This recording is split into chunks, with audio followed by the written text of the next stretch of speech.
And pleasant good morning, everybody. Welcome to Breakfast with Roger and Friends on WACU. This is the Monday after the big holiday. Say good morning to Terry Chamberlain. Good morning, Terry. Good Good to see you this morning. good morning. And John Meisinger, our sports guy on Monday mornings. Johnny, good to see you.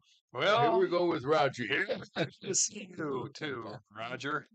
I'll be kind. He'll be Yeah, kind. I haven't had a good day so Don't- far, so why? Who sang "Don't Be Cruel"? That would be Elvi. So, what was his and good morning, of course, to Terry Gray. Oh, yeah. Good morning. Good morning. Um, was that his first big hit, "Don't Be Cruel," or was it "Love Me Tender"? I think it was Love Me Tender. Heartbreak Hotel. Oh, it was the one he sang in the staircase. Hound Dog?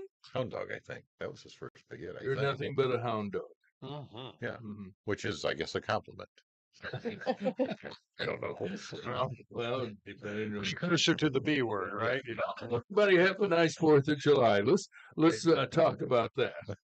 Oh, of course, yeah. Yeah, I did. 4th of July was very nice. It was. We We didn't didn't. go down to the riverfront, Uh, which you normally do at Kelleher's. no, I quit doing that last year. Yeah, and it would. I mean, It's we. a young guy's game. It is. It is. Well, we used to set up all the stuff all day, and then you go back And then go home and shower then you'd have to and take it back. all down again at the What end. time would you typically get home?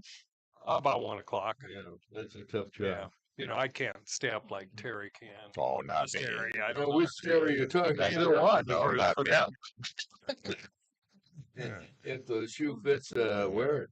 What'd you do over the It was. I didn't weekend? do a lot. But the sun was on that hell setting again, and I didn't. I sat around the pool all day. Ooh, well, that's okay. That's- I found I was invited to the Quad Cities. My youngest son and his wife now live in Bettendorf, and they had a pool party on Friday. And she invited me up, and my son called and he says, "You don't have to come, Dad." Sitting outside next to a pool when it's 92 degrees is not for somebody Well, of it's not my bad. advanced age. If you're wearing a Speedo, it's not bad. Yeah. So, Yes, it is bad. Or nothing. If I'm wearing, But if I'm wearing a Speedo, it's bad. It's bad. But where was she on? You're. It's bad. It's much to look. Scary. Well, go ahead. Well, you get some of those real dark sunglasses, and nobody will know who you are. Oh, But, nobody knows. Yes, they would. But if the body gives you away, John. I don't know what your vision is. but- well, maybe not that good then, but no, you could always get in the water. Oh, yeah. I mean, that's the nice whole and- idea of a No. pool party. Well, Just I slip can in the get water in and get cooled to the off. Now, No, I'm not talking about getting out. I'm just getting in. if there aren't stair steps, I'm Well, most in pools trouble. do. Most pools have it. But is it a ladder or is it Oh, yeah, steps? well, I don't know. I've seen Well, it. yeah. Well, you got a pool. You said. Oh, you and well, no, that it had steps. It was built, steps built Okay. into the pool. I see. Yeah, All right. yeah. Well, that wouldn't be bad. And it's at the kiddie end, Yeah, right? yes, it And is. that It's at helps it's too. at the shallow end. Yes. Other than that, Oh, well, I had a wonderful time. Kathy sang at Lake Windermere, and they put on a spectacular fireworks show. And Oh, we were nice. just like, actually, we were too close. In Did you get my hit? opinion. Little- No, oh, but some debris would fall nearby. wow. So I was on guard, getting You ready had to. the fire extinguisher, did you? No, they didn't wear that, Okay. but it was unbelievable for a small homeowners, relatively small homeowners fire. It was spectacular, Great. and I That's didn't have great. to fight the crowd. And when it was time to go, loaded up and drove away. And I couldn't believe how large and how long the show was. Yeah, Hey, how did that start? How did that start? I mean, I know the whole story of the 4th of July, but Why did somebody say, "Hey, let's blow some stuff up"? Well, it But was so a how did group that? of, it was a group of Chinese, Yeah, and because it it's all started with Chinese. yeah, and it's how can How we did they fit? how can we sell these fireworks to it in America? I Be can see what interesting. they're going to shooting their guns off or something in celebration. But how did it? Let's throw some flashy things up in the air and Yeah. scare the hell out of all the animals. And I don't know Well, how that it did started. start, did it not, with the start of the country? And, you know, he founded those Ben Franklin stores, Yeah. and No, I don't. and I don't think so. no, I don't. I don't. I no, don't think that's usually true. it's a good idea when you ask a question, you'll have the answer. No, you can. You That's can. how I I'm operate. just quizzical. I don't have all the answers. I just would love. Yes, you I are. would love to learn. You I'm are just here to quizzical. learn. Quizzical. Well, that's good. That's something we'll Yeah. look up. Quizzical? Uh, Oh, No. How did? well, I'm confused. that It was doesn't take much. Well, at any rate, there were a lot of fireworks shows, and unfortunately, we have stories this morning. Some people suffered very serious injury, Oh yeah, the gene and pool you was. know, despite all the warnings, and we've heard it for years, even going back to the days when I was a teenager. You still think it can happen to others, but not to yourself. You gotta Yeah, be but- careful. Saw a video with some people who doing what exactly you said, and they probably a clip of maybe 7 or 8 people. And the one that really struck me was the one that bends down onto the ground, lights the fireworks, and instead of picking up the match or the lighter, he picks up fireworks and holds his ears like he's. Oh my God! Are you Here serious? and he runs back and he looks and he finally realizes what he's and he just gets rid of it just in time. But I mean, can you imagine what that would have been? Wow. So What'd you Yeah. do, Tara? A whole lot. Okay. you didn't do it with the rest of us, though, did you? Because we kind of want to know. No, just pretty much stayed in, shuttled between the two houses, check on the other cat. Well, how do the cats handle the fireworks? Like a dog? No, I mean, like a dog, but you're actually, nervous. they didn't.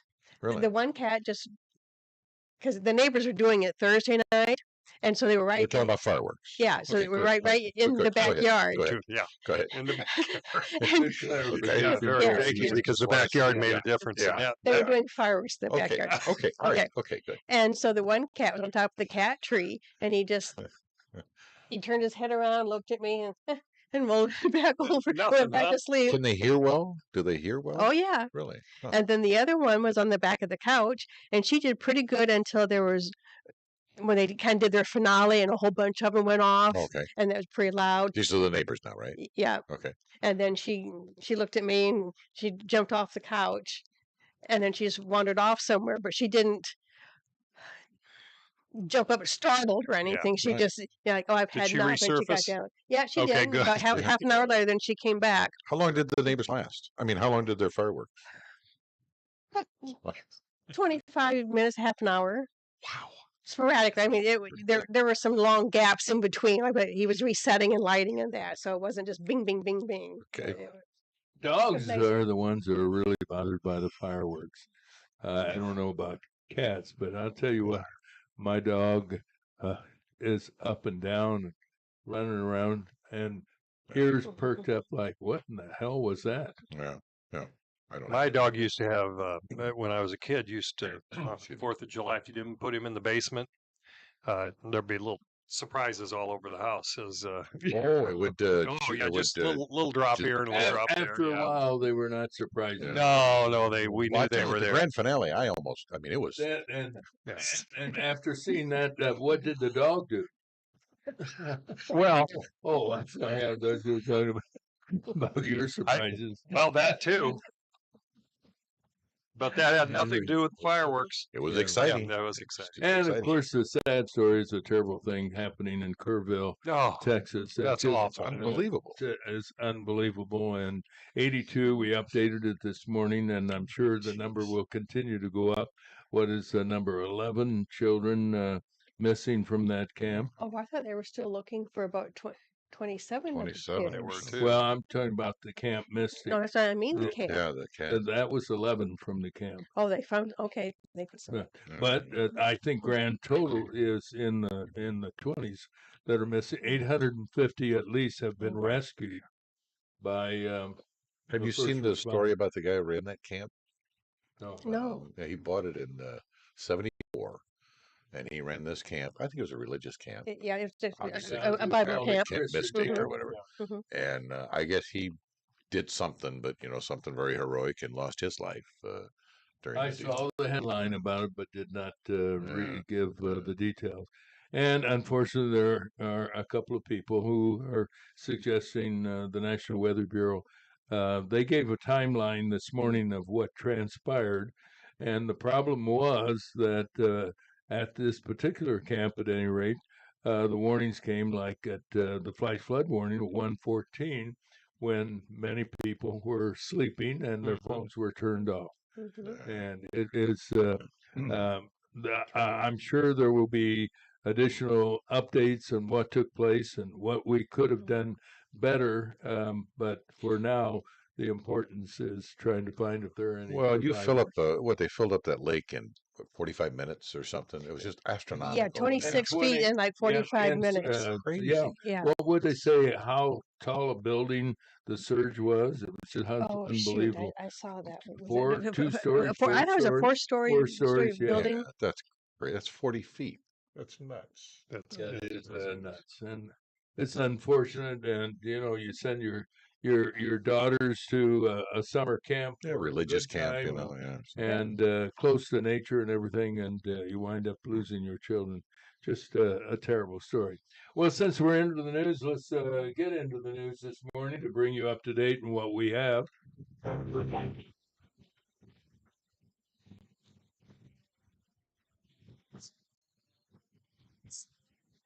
Our news this morning brought to you by Spoon River Home Health. They've been providing quality care for people in their Central Illinois homes for now over 30 years. Their professional and compassionate staff of nurses, therapists, and home care assistants available to care for your loved ones safely and comfortably today. And their phone number for more information, 309-245-0723. With weather, here's Terry. Sunny and warm, about 87 today. A little bit cloudy outside. Tonight will be clear and 65. Tomorrow, partly sunny. 40% chance for an afternoon rain, high about 88. Possible rain also tomorrow night. Wednesday, partly sunny, 87. Thursday, back to Satan's Spit. Thursday, high near 90. Friday, partly sunny, high 90. And Saturday, high about 85. Best chance for rain this week is Friday. We'll get more from Kyle Barnold, our meteorologist, with his live report around 8:30 this morning. Right now, Roger, it's 68 degrees. And now we have the news presented by Advanced Medical Transport in Central Illinois. For over 30 years, AMT has been an important resource for emergency medical care, with a staff of paramedics and emergency medical technicians working together with police and firefighters for your good health. Advanced Medical Transport, saving lives is what they do 24/7. The country is in mourning as floods claim the lives of 82 people, with 11 others. Waters from the Guadalupe River near Kerrville, Texas, caught people unaware during the night.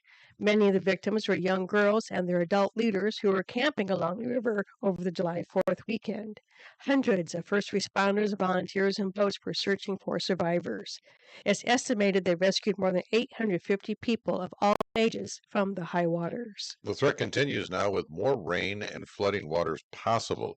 President Trump expressed his condolences to the families who lost their lives and issued a major disaster declaration for Central Texas, including Kerr County. In other news, Republicans were celebrating passage of the Big Beautiful Bill, which President Trump signed on the 4th of July. It passed in the House by a vote of 218 to 214. The measure provides the largest tax cut in history for middle and working class Americans. According to the Joint Committee on Taxation, the bill will most benefit workers and families making less than $50,000 a year. It's estimated bigger paychecks of $10,000 and more in annual take-home pay for families Plus, no tax on tips, no tax on overtime, and no tax on Social Security. Among other benefits, it creates Trump accounts of $1,000 for every American newborn. Legislators Darren LaHood voted yes. Eric Sorensen said nope to the big, beautiful bill. Apparently, Elon Musk is hoping to be the next president of the United States. He announced Saturday he was forming a third political party called the American Party. Trump called the idea ridiculous. Democrats are quiet, while national media celebrated the poll of just 1,000 people as a threat to the Republican Party. In local news, Peoria County Coroner Jamie Harwood reports the death of a man who was found in a house in the 1000 block of South Shelley on the city's south side. The victim reportedly had no identification documents on his person. Harwood is hoping he might assist in making an identification. He's described between 25 and 35 years of age, reddish beard, about 5'10", weighing around 145. He's got a number of body tattoos. Call the coroner's office if you have any information about this person's identity. There were a lot of fireworks displays over the weekend, and not just red, white, and boom along the riverfront in Peoria and East Peoria. Many area cities and towns had their own and enjoyed by all. Despite warnings from police and fire officials, some people violated local laws and had their own fun. With the dangerous fireworks and a couple of incidents, it wasn't so fun. Nope, a man went to OSF St. Francis Medical Center Friday morning after he was seriously injured by an exploding missile in the 600 block of West Laux Avenue. A second man went to the hospital after he got hurt in the 500 block of Eureka on the city's north side. Once again, the culprit, fireworks. Fireworks caused a major fire at a couple of apartments in the 100 block of Braves Court near John Gwynn Park. Damage around $300,000. Officials say the blaze started from exploding fireworks. Wow. 300,000. 300,000. I heard that this morning and did a double take. Did I hear that right? From a firecracker. Well, maybe it's something bigger than that. But Maybe around A bottle rocket or yeah. Stick of dynamite. what was the big one? The M80s? Was that The the one 80s that big one. That's cut what their you hand off? with M80s the and cherry bombs. A cherry bomb. Is that what the M80 was? No, those are two No. different things. Okay, what was the cherry bomb? It was a cherry bomb. Yeah, It was a It looked round, like a cherry. it looked like it is brown Did you cherry. throw it or did you light I didn't it? hold on to the damn thing. Just story about going to OSF. That's what happens when you hold on to That's too long. Yeah, she's like, like the guy who made it on too long. Yeah. I think that's what my mom had when she was a little girl. I'm saying about maybe 8 years old, and her brothers had them. She won, and it went off in her hand. Oh, And they were at the her grandmother's, and grandma had an outside pump. So Oh, water. yeah, so the one uncle ran her over, and they're pumping in the nice cold water on her hand, which is what you should have been doing to it. Gee. And then somebody grabbed and said, "No, no, no!" And they took it and they stuck it in a thing of butter. So, Yeah, butter And flies. lost it. you know that used to Keep be that heat in. that Yeah. used to be the treatment. Like, Yes. put some butter on it. Why are you going to eat it? Keep the heat in. You know, one of the Oh. things we did as kids, I didn't do it because I was too big of a chicken, maybe a little more wiser than my friends. You remember the lady fingers? Mhm. The little tiny? Yeah, yeah, and yeah. some kids would put it on the edge of their finger and light them and hold on to it Yeah. Yeah, because they explode in the middle. sometimes. Yeah, sometimes. Was one of the words. Well, let's find out That was what your mom or news your is. aunt? My mom. She still Yeah, count to but- 5 after that?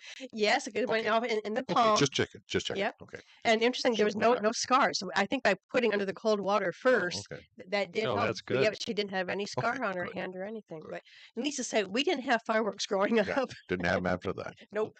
Any way you look at it, we did a lot of bad things or stupid Oh, you things. almost said stupid. with It violence, would be yeah. stupid. Yeah. And some people are still doing that, as a matter of fact. Yeah. Let's find out what WCBU has to say, brought to you by Realtor Kathy Reynolds. Thinking about selling your home? Talk to Kathy Reynolds, Brilliant Real Estate. She's available 24/7 to help you at 309-696 2162. From the WCBU Newsroom, I'm John Norton. The new chief at the Village of Peoria Heights Police Department has already served the community for more than 2 decades. Christopher Ahart was appointed to succeed retiring Chief Dustin Sutton by the Heights as mayor and unanimously approved by the village board. Ahart says he wants to encourage Heights' officers to leave their squad cars. They pop into the businesses, they walk through the restaurant area, they walk through the concert area and Heritage Square. I want the officers out there being seen. I want to be able to walk up to them. Ahart says it's important Heights residents don't only interact with police in some of their worst moments. Sutton served as chief of the department for 30 years. The Peoria City Council is set to consider a $75,000 development agreement for a sanitary sewer easement. The agreement between the city, the Greater Peoria Sanitary District, Copper Creek Holdings, and Dean Custom Builders is on tomorrow's agenda. The project would extend the sanitary sewer from a main on Copper Creek's property south of Illinois Route 150 through an Illinois Department of Transportation maintenance facility under 150 and into the existing sewer. $67,000 of the project would reimburse the development agreement partners for lost lot space. The funding comes partially from unused American Rescue Plan Act dollars. And Peoria's 4th annual Pride Festival returned to the riverfront this month. Cassie Lucchese is the chair of the River City Pride Festival and president of Peoria Proud. She says the festival's performers, vendors, health resources, and booths are important in the wake of cuts to federal LGBTQ programs and a tense national atmosphere.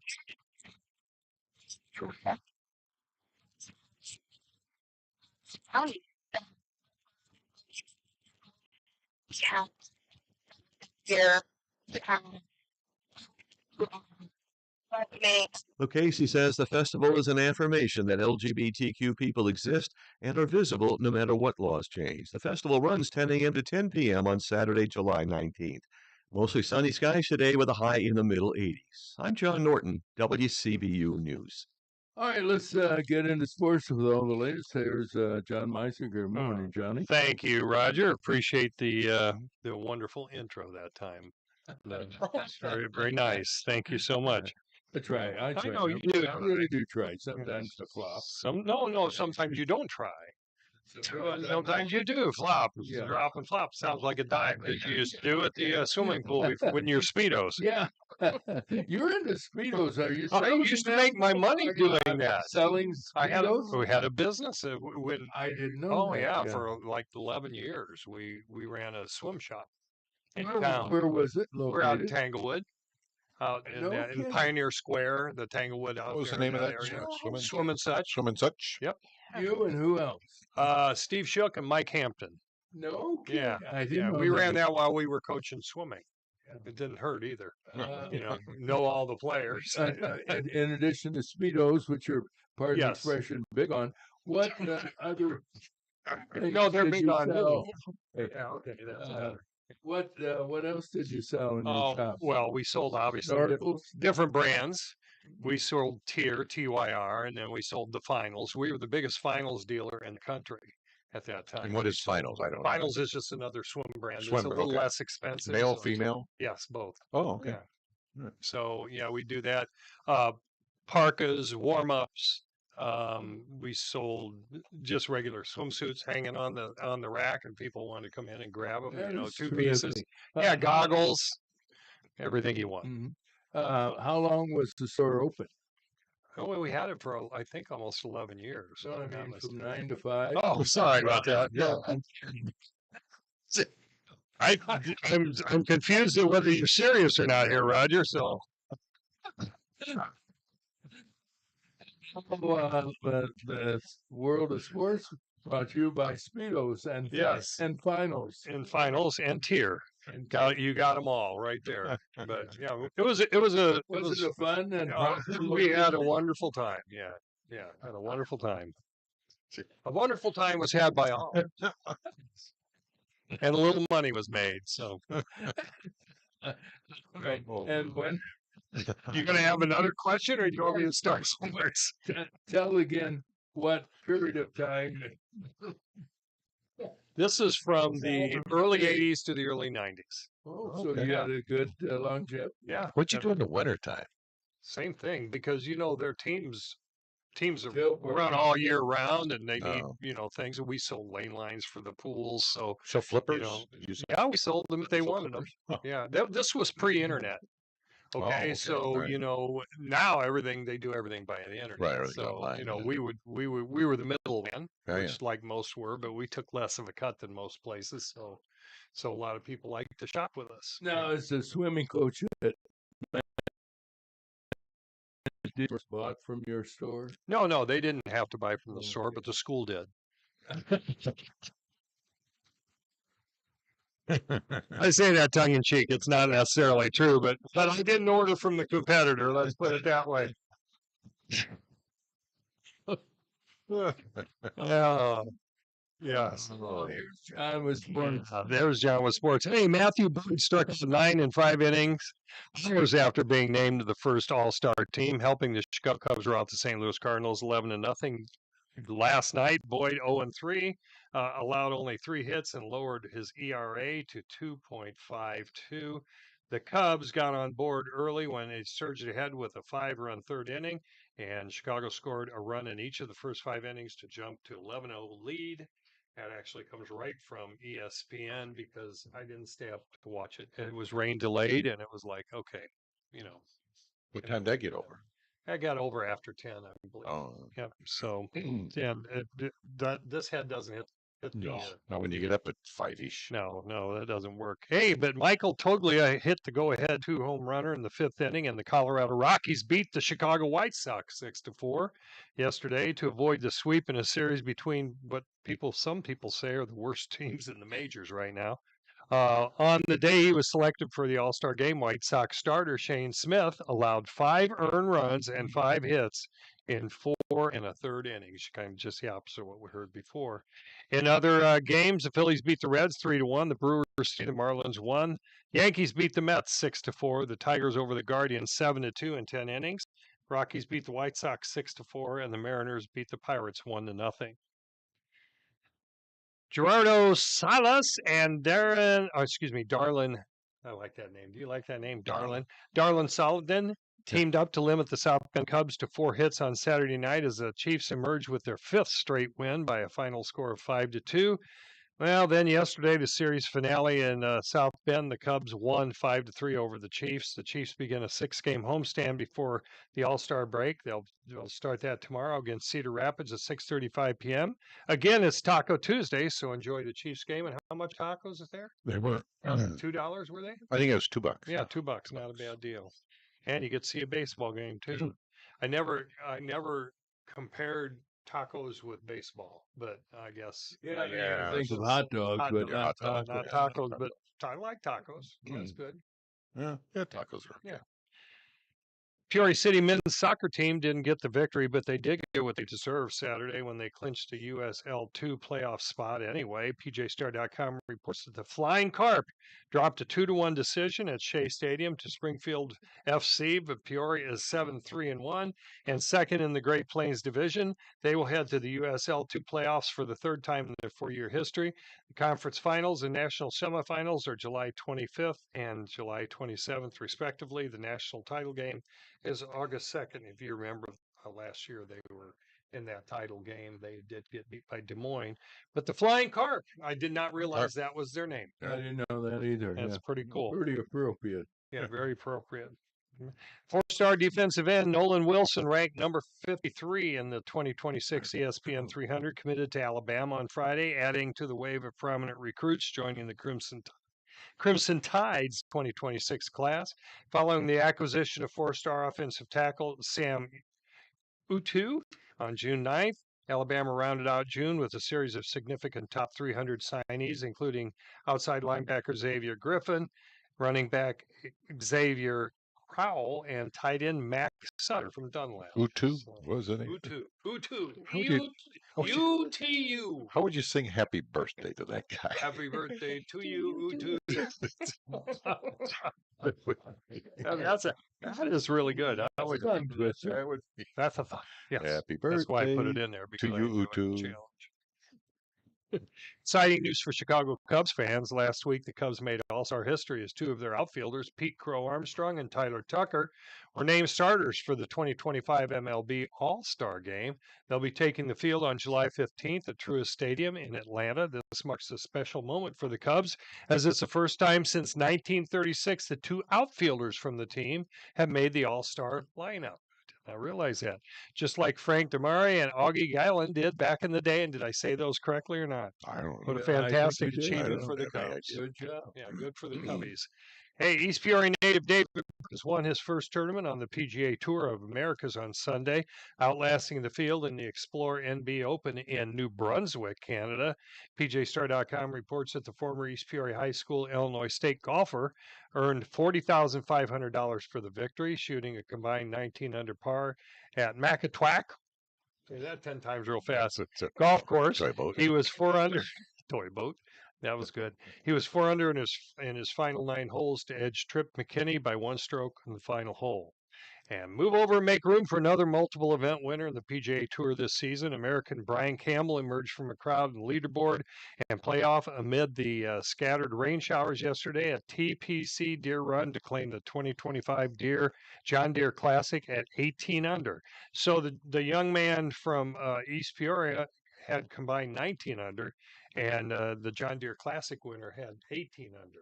Hmm. So sounds like Close. he could be in that race someday. Campbell made par for the first extra hole to grab the trophy and reign victorious over Emiliano Grillo, the co-leader, after 72 holes. So that I don't know if any of you watched that on TV. I did, and I noticed that the greens were in How about that? terrible shape.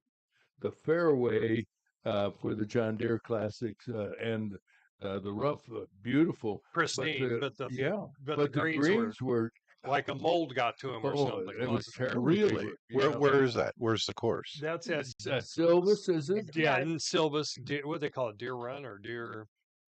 TPC, No, something. I the usually letters. call it a golf course. Yeah, It's yeah.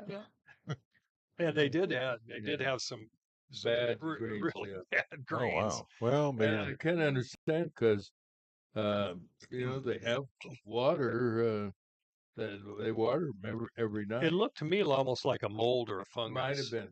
And my son-in-law, and my daughter were at a wedding up there 2 weeks ago, and they said it was terrible then too. So they Yeah. must be having problems During the summer. during yeah. the summer months. Maybe they need to get Weed Man or somebody. Yeah, the greenskeeper. or Yeah. golf Yeah, green or that whatever. would be Yeah. A greenskeeper would be good. Yeah. Your kids Anything didn't do else anything? No, that's it. Kids That's didn't do it? anything? Well, they did, but I'm not going to talk about it right now. Oh, I'm you're gonna mad at the hit it kid? later You're a in little the mad at day. the I'll tell kids? you Well, what, yeah, tell you when what they're happened away. there. When they were away. Yeah, Oh, when okay.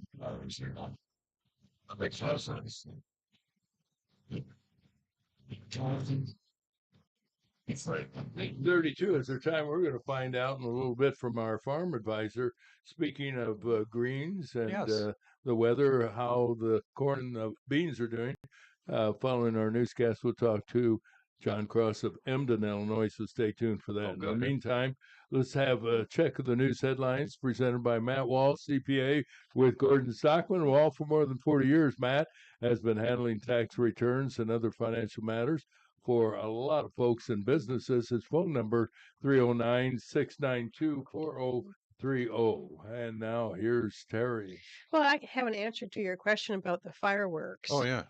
Believe it or not, they started in 1777. A year after. A year after, and they to celebrate it, and they had fireworks. And Wow. actually, fireworks go back to 1486. Why? How did we associate it with independence? Just John Adams Blowing said that, stuff up and that it's a day that should be celebrated with explosions. artillery fire. Okay. All right. Well, And makes sense, I His guess. actually said this day ought to be solemnized with I'm sorry? solemnized. So- It's not wait a the minute. same as no. Wait a different. minute. I know where you're going. Don't go there. I'm not going Yeah. there. Okay, good. Ought to be honored with pomp and parade, shows, games, sports, guns, bells, bonfires, and illuminations from one end of this continent to the other. Okay. Okay. So there we go. So right, thank you. do we want to break into No, I just want to remind everybody I'm supposed to call him at a certain time. So Now with the news, here's Terry. Yes. Well, that was news. That was The country is mourning after floods claimed the lives of 82 people, with 11 others missing. Rushing waters from the Guadalupe River near Kerrville, Texas, caught people unaware during the night. Many of the victims were young girls and their adult leaders who were camping along the river over the July 4th weekend. Hundreds of first responders, volunteers, and boats were searching for survivors. They rescued more than 850 people. The threat continues with more rain and flooding waters possible. President Trump expressed his condolences to the families who lost their lives and issued a major disaster declaration for central Texas, including Kerr County. In other news, Republicans were celebrating passage of the Big Beautiful Bill, which President Trump signed on the 4th of July. It passed in the House by a vote of 218 to 214. The measure provides the largest tax cut in history for middle and working class Americans. According to the Joint Committee on Taxation, the bill will most benefit workers and families making less than $50,000 a year. It's estimated bigger paychecks of $10,000 and more in annual take-home pay for families. Plus, no tax on tips, no tax on overtime, and no tax on Social Security. Among other benefits, it creates Trump accounts of $1,000 for every American newborn. Legislators Darren LaHood voted yes, and Eric Sorensen no. The on-again, off-again Elon Musk is hoping to be the next president of the United States. He announced Saturday he was forming a third political party called the American Party. Trump called the idea ridiculous. Democrats are quiet, while national media celebrated the poll of just 1,000 people as a threat to the Republican Party. In local news, Perry County Coroner Jamie Harvard reports the death of a man who was found in a house in the 1000 block of South Shelley on the city's south side. The victim reportedly had no identification documents on his person. Harwood is hoping the public might assist in making an identification. He's described as between 25 and 35 years of age, with a reddish beard, about 5'10", weighing around 145 pounds. He has a number of body tattoos. Call the coroner's office at 309-669-2000 if you have information about the man's identity. And fireworks caused a major fire at a couple of apartments in the 100 block of Braves Court near John Glenn Park, damage around $300,000. Officials say the blaze started from exploding fireworks. And those are the headlines, All right, Roger. thank you, Terry. And now we have the latest update on the weather, brought to you by your hometown community banks division of Morton Community Bank, employee-owned, locally operated. You can still choose a hometown bank at hometownbanks.com, member FDIC. warm today, 87 degrees, 65 tonight. Tomorrow, high 88, maybe a little bit of rain. Wednesday, 87. Friday and Saturday, back in the 90s. Right now, it's 68 degrees. And coming up a little later on this morning, we'll talk to Mr. Weather, Kyle Varno, to get a live report about the weather. And we're going to talk a little weather with our farm advisor from Emden, Illinois. John Cross is on the line. Good morning, John. Morning, Roger. We were talking about fireworks. You're out in the middle of nowhere. Do you and your family ever shoot fireworks off on the 4th of July? Oh, occasionally, not any of the big ones, but occasionally we do. But now I'm getting a little too old for that now. Yeah, I know. Lighting it is one thing. Running away from it is another thing. Yeah, that's big. Fast walk doesn't cut it because you remember who was it? Tim Conway, wasn't he the one that would walk real slow? Oh, yeah. Yeah. And some of the skits on the Carol Burnett show of that. Well, give us an assessment. What do your crops look like? Are you getting enough moisture, or are you showing some concern?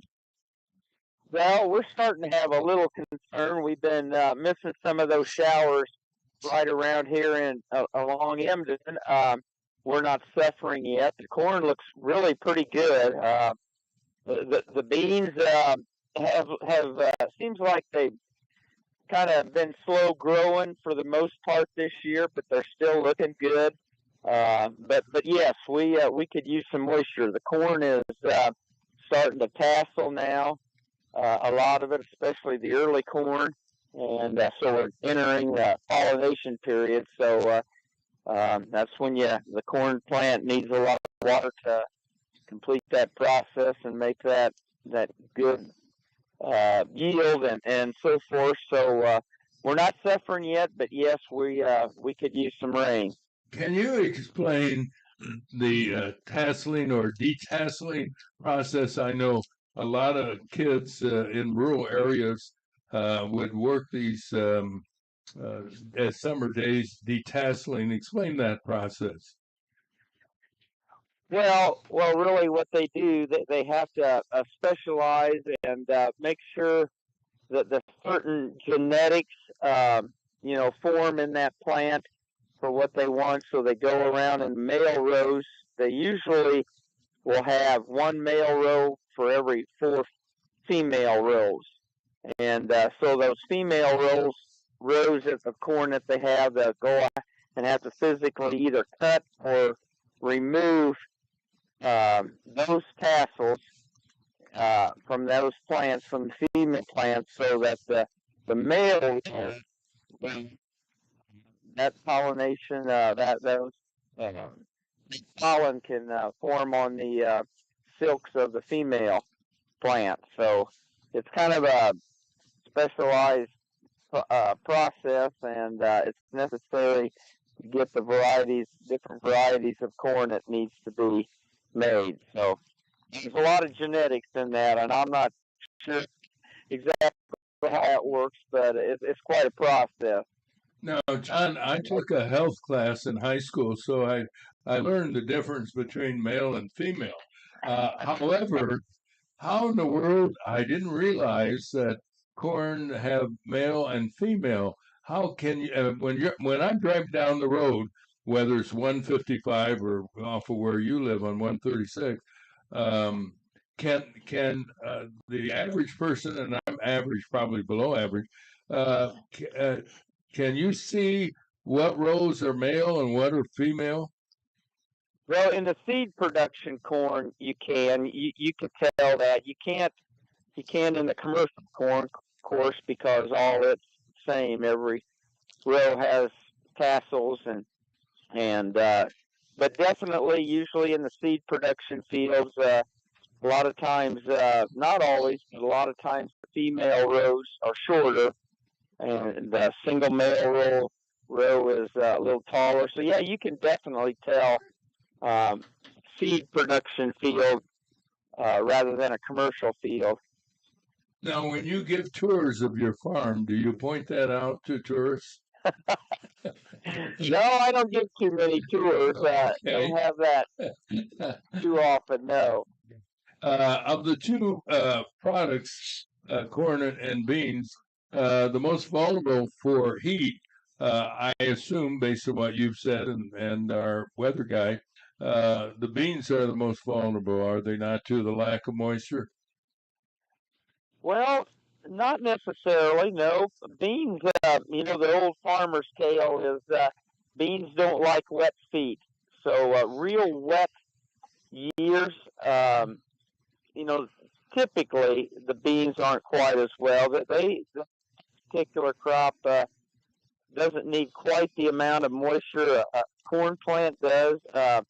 Corn needs really a lot of moisture now in this stage, because it's starting to produce the ear and setting kernels and the rows on the ear.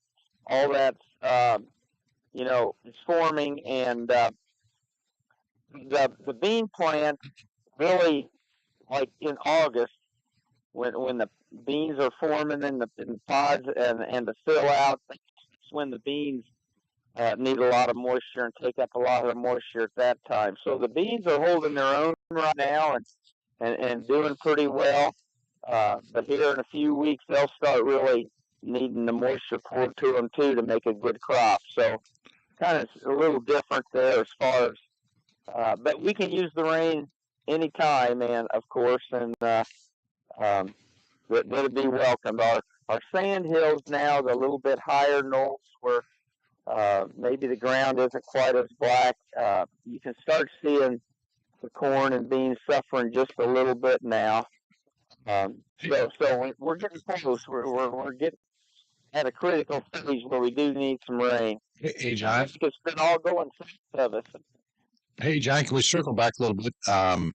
The male female, I get that. What is for field corn? What's sweet corn? Is that male or female corn?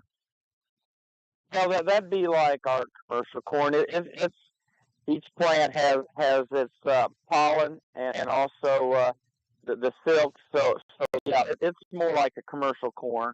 Yes, it needs It's the not. plant needs to have pollen to fertilize it and make the ear. So yeah, you don't have to detassel or pull tassels or anything like that on the sweet corn. Is it considered a sweet corn a male or a female plant then? Well, it has both. Each plant has both. It has a pollen in the tassel, and then the silk is the ear. All right. Yep. Are you worried about the? No, just curious, just trying to learn a little agricultural news. Roger, may I ask a question of John? Yeah. John, does corn set? Well, yeah, it perspires. Yeah. Uh-huh. What? I had heard that, and I It thought, wasn't as dumb a question as we all. Well, I don't. everybody looked at me like I had three heads. In the studio here was like, what are you talking about? But I've heard that it perspires. Yeah. Yeah, it likes humid weather. It likes humid weather. So yeah, it does. Well, where are we in the growth of sweet corn? Where are we? Yeah. Is it ready to pick? No, not quite. But in a couple weeks, some of that earliest planting that I have anyway will probably be ready. Yeah, it's tassels and it's shooting silks and it's pollinating now, so it won't be long for sweet corn. Yeah, Well, I was going to say. probably the end of the month I'll have some. Okay, Okay. You still have your roadside sale for sweet Your stand? No, stand? no, we don't do that Yeah, anymore. shoot. We got Oh. So you bring something up, Yeah, Yeah, don't listen to it. You know, I can do that. yeah, you can read between the lines.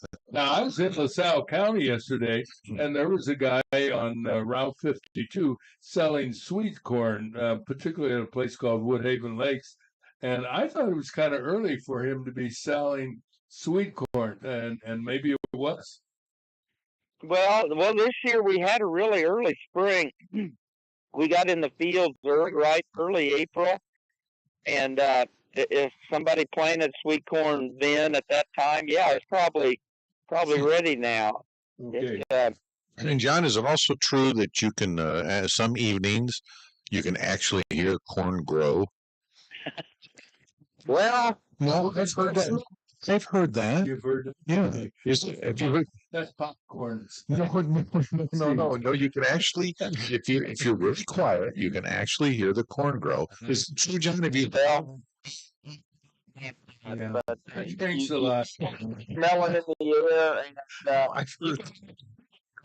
say that. Well, yeah, I Yeah. Depends on how much wine you've had. Communion wine. if you can see it grow. Yeah. Look, honey, the corn is growing. No. No.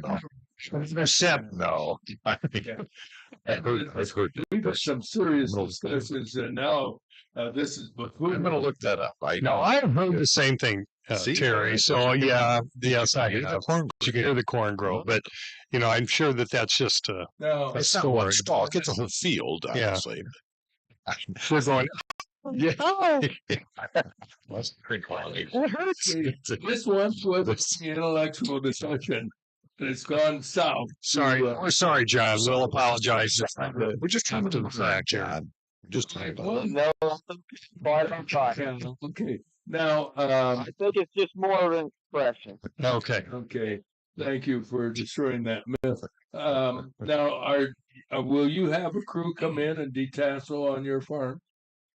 No, I'm all commercial corn. I don't have any seed production anymore. I used to.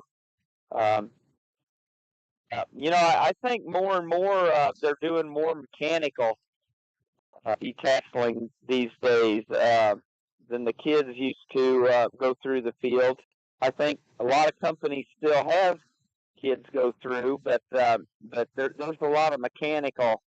They've got weed pullers on machines and also feathers that go through the field and do a lot of that. As a So, kid, did you do it? No, You I never did. did? My I'm wife did, and a lot surprised. of friends did, but I never did. No, well, you were too smart.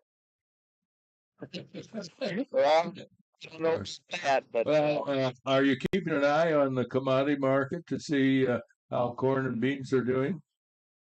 yeah, that a constant factor as a farmer. You're always high on market. Where So, are we at on Dees corn? Where sometimes decent. We're in right around the $4 mark for Oh. cash corn. Beans are maybe a little better than 10 right now. It's real close, dollar corn. That's pretty close to our margin. We got to have that to make any money. It seems like we hoping the markets increase a little bit. But there's we had a lot of corn left over from last year. We had a good production.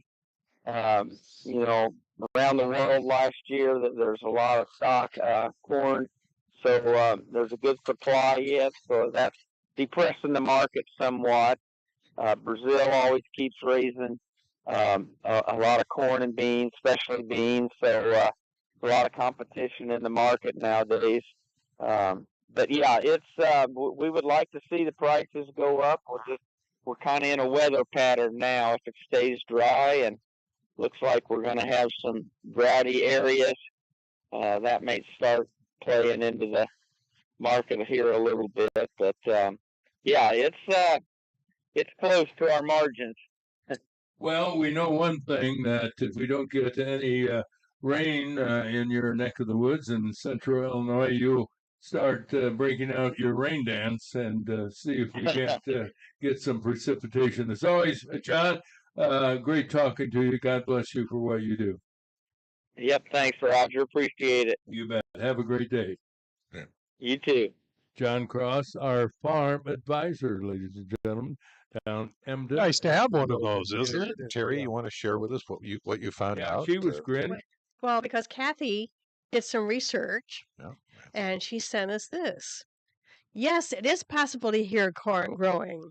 Must be. Research have used sensitive microphones to record the sounds of corn stalks expanding and fracturing as they grow, which can sound like crackling or popping. These sounds are Had that sound in the studio. Yeah, that's just Yeah. us moving. Yeah. Is that what it was? Yeah. These sounds are caused by the rapid expansion and cellular growth of the plant. So you can hear it grow. See, So, yes, the old farmer saying about being able to hear corn grow is Yeah. more than just folklore. Yeah. Well, now wait a minute. Now they put in microphones and sound equipment. That's one thing from sitting in a rocking chair on the porch of your farm, is it actually corn or is it crickets? No, you Or have to have is it good bugs? You'd have to have good hearing. Huh? I think a human Huh? can hear.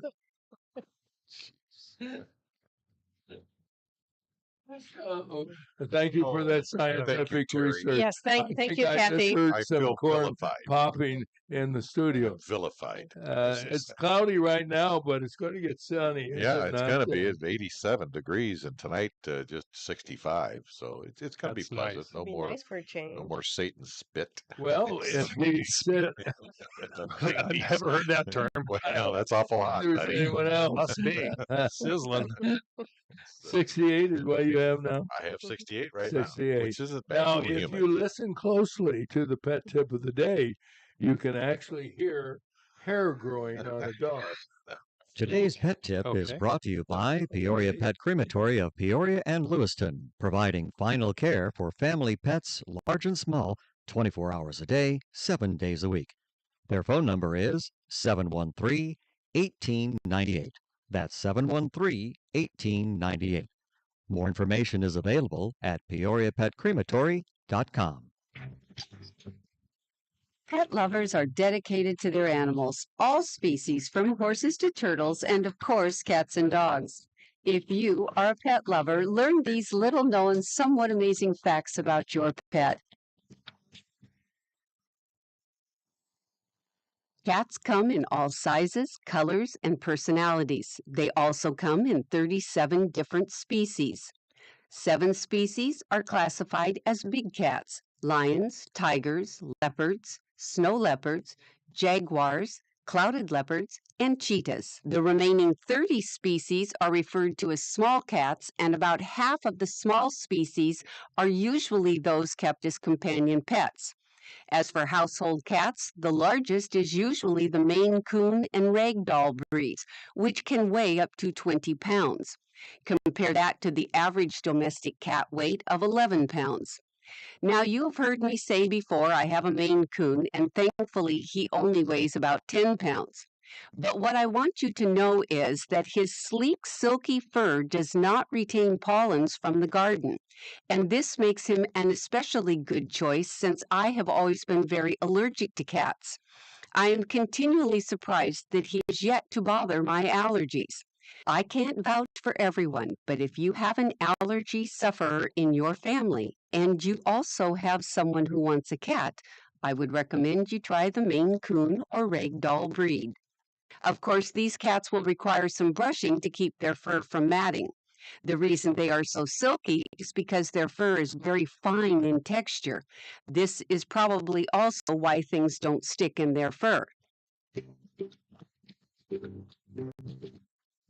This whisker of information has been made possible by a grant from the Corporation for Public Broadcasting in partnership with Spot, Saving Pets One at a Time, and KSVR Studios, produced by Joseph C. McGuire, and theme music by Stuardo Glasser. Today's pet tip has been brought to you by Peoria Pet Crematory of Peoria and Lewiston, providing final care for family pets, large and small, 24 hours a day, 7 days a week. Their phone number is 713-1898. That's 713-1898. More information is available at peoriapetcrematory.com. And there you have all the latest on our pet tip of the day, and thanks to the Peoria Pet Crematory for making it possible. We were talking about popcorn showers. How'd they get that name anyway? I don't want to send you back to scrambling, and maybe somebody else has an idea about. We'll find out whether or not our Don't know. i3 broadband phone is working. Good morning. There we go again. I don't know what the story is with i3 broadband, but I'm Let's probably get him gonna in have here. to switch carriers or Let's switch get him in here. phones. Maybe Let's talk to him. one reason. Get him in But, thanks for the phone call. Try again. Unfortunately, we can call out without any We can. difficulty. We can. Let let's call me try somebody. it again. Okay. The line is busy. The line's busy. 1 minute It's and then another time. somebody's on. Yeah. Listen, you know Anyway. what? I'm gonna try this. Sometimes Oh, that sounds good. That's a new sound. Is that the hair growing on the dog? Yeah, that's yeah. what Oh, I've good. the heck is had a few hair of the dogs the morning after. So, Yeah, there it goes again. You know, somebody's just screwing with this. we keep trying. Somebody's just messing. Okay, I'm not putting on my headphones anymore. Yeah, I just I'll tell you. Well, if it's it does- me. you just Let's tell me, clean your give ears me the out. thumbs up. Well, Oh, boy. that's great. Where were we? Answering the phone. Let's try it one more time. All right, I'm not reaching for him, so it's going to work. Here we go. Good morning. Hey, There we go. The third time is You did the same thing every time. I don't know what the. yeah? Yes. Here. Hi.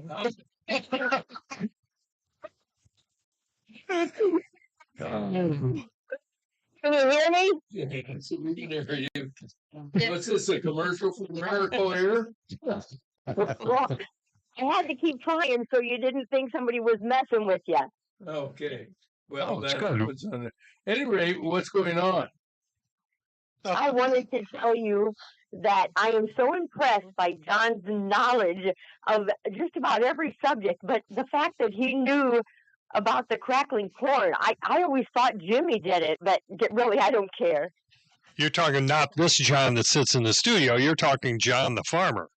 I'm talking about Terry. I'm sorry. Oh, okay.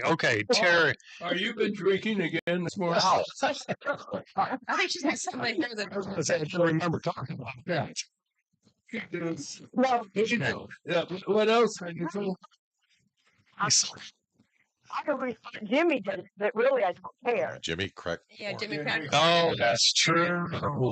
Yeah, I don't care. I don't. Wow, long way to go for that one. No. That bud, the judge's buds on the Jimmy crack course. Oh my goodness. Assume you sang that. Thank you for working real hard to get on the Yeah. air to tell that. Wow, she went for that one. I'm sorry. Oh no, fine. Never be sorry for No. calling Breakfast with Roger. Absolutely. No. Bye. Bye. We'll send her a gift from the loan closet that we have. Prize closet. Well, it is fascinating, and by the way, John normally, and I forgot to ask him, he and his wife drop off a dozen of sweet corn. Oh, they really do. Yes, they really Oh, do. Okay, Yeah, great.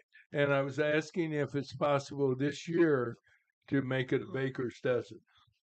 Yes. That would be 13. Yeah, wouldn't it? that'd be Yes. 13. Wonder if That'd they be do that with sweet corn. Some of the stores are selling sweet corn, Yes. are they not? Yeah. Yeah, It's not Not like sweet. the local It's corn. not no. Midwestern, No. No, I picked some up, but I made a soup. It was just. You made a soup, really? I did. Of sweet corn? I did. It was No sweet kidding. corn and Well, tilapia you're, fish. you know, Oh, I that hate to sounds bring good. it up, but I know you got bonds Culinary early on that cooking contest, but that doesn't mean you're a bad cook. Well, no, because I stayed with it, and I still I cook a lot. You, Not that good. You know, that reminds me, a restaurant is closed. I'm sorry to hear that the restaurant closed. And a local TV station that said due to inflation. Inflation is at almost a record low for crying out loud. Who The closed? restaurant, I don't In know. Pekin. At It's the one in Asher's? Pekin. Well, they had it in Oh, Peoria, and then they moved it over in Pekin, and I think was it in Farmington yeah, to begin with? yeah, Yes. Farmington or That's what I Farmington read. Road. Oh, I thought it was Farmington. What was the name of the place? In Farmington, the city. Asher's, is that one you're talking Yeah, about over yeah, in Pekin? Asher's in Pekin. Oh, I've never been Yeah, there. you know the restaurant That's probably why business. they went As up. we listened to Pete Van Auken, the margin of profit in restaurants is quite narrow. And when they Channel 25, as I said due to inflation, tell that to Texas Roadhouse. You know, Right. they do Right. very little advertising. Every time I go by there, it's packed. I mean, Yeah. packed.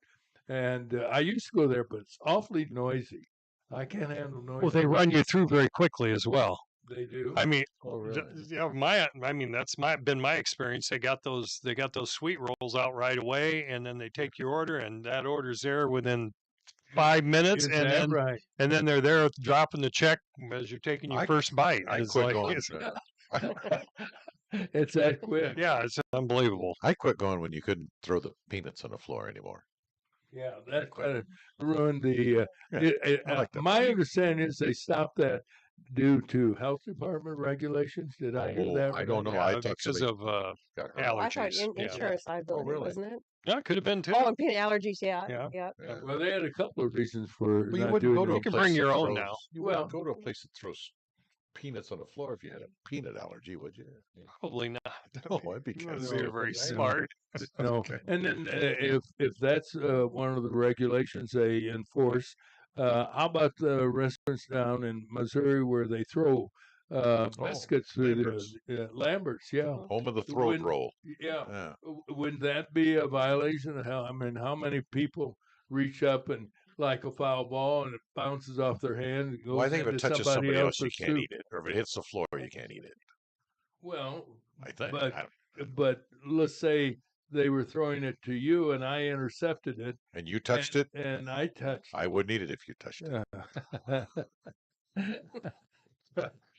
That would Let's be make food. No, probably a good idea for that man. Coming up in the next hour, we're going to talk to former Congressman Ray LaHood about the big, beautiful bill and some other things that are going on in the world, such as Elon Musk apparently wants to run for president. He's forming the great. America Party. Oh, Will that hurt Republicans? Will it hurt Democrats? Will it hurt Elon? And will they start firebombing his cars again? I don't know. Interesting. Yeah, it is interesting. The political dynamics going on in the country today.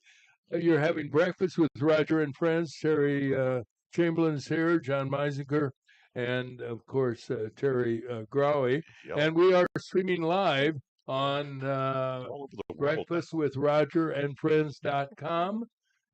Do I have that right? Yep. And I think you can go to YouTube and just put Roger and Friends. You have to can't put do that. At Roger and Friends. LS. LS. So Live repeat stream. that again, Terry. If you go straight to YouTube, then you do a search for the @ Roger and Friends LS. But if You you got it. And you are having breakfast with Roger and Friends on WAGU FM 90.7 in Peoria, Illinois.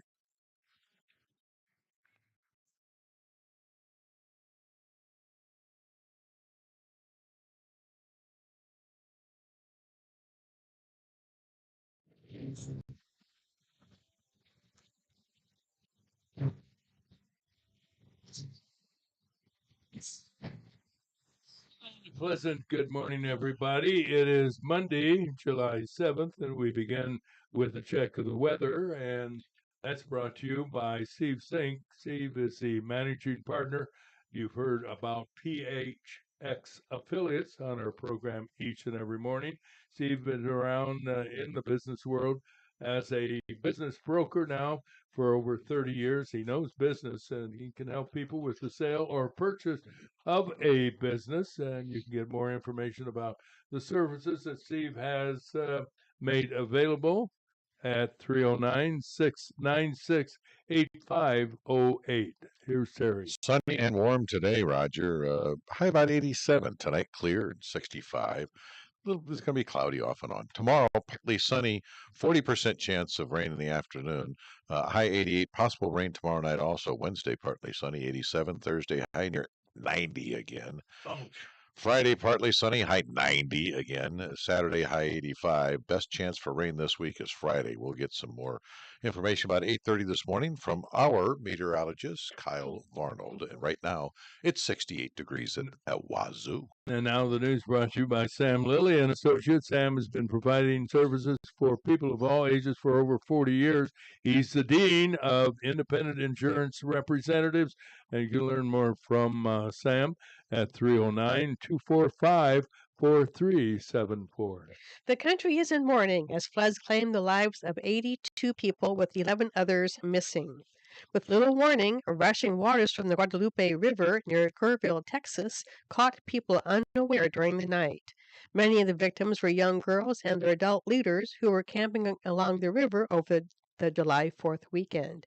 Hundreds of first responders and volunteers in boats were searching for survivors. It's estimated they rescued more than 850 people of all ages from the high waters. The bad part is the threat continues with more rain and flooding waters possible. President Trump expressed his condolences to the families who lost their lives and issued a major disaster declaration for Central Texas that includes Kerr County.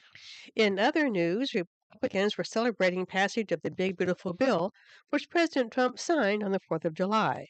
It passed in the House by a vote of 218 to 214. The measure provides the largest tax cut in history for middle and working class Americans.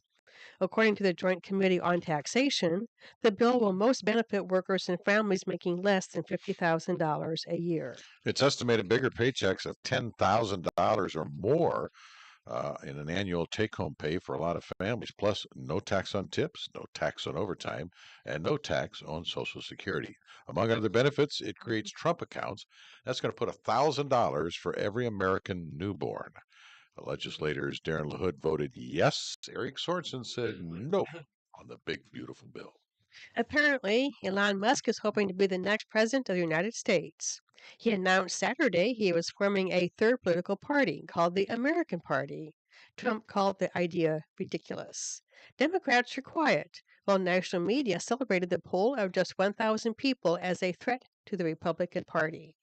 In local news, Peoria County Coroner Jamie Harwood reports the death of a man who was found in a house in the 1000 block of South Shelley on the city's south side.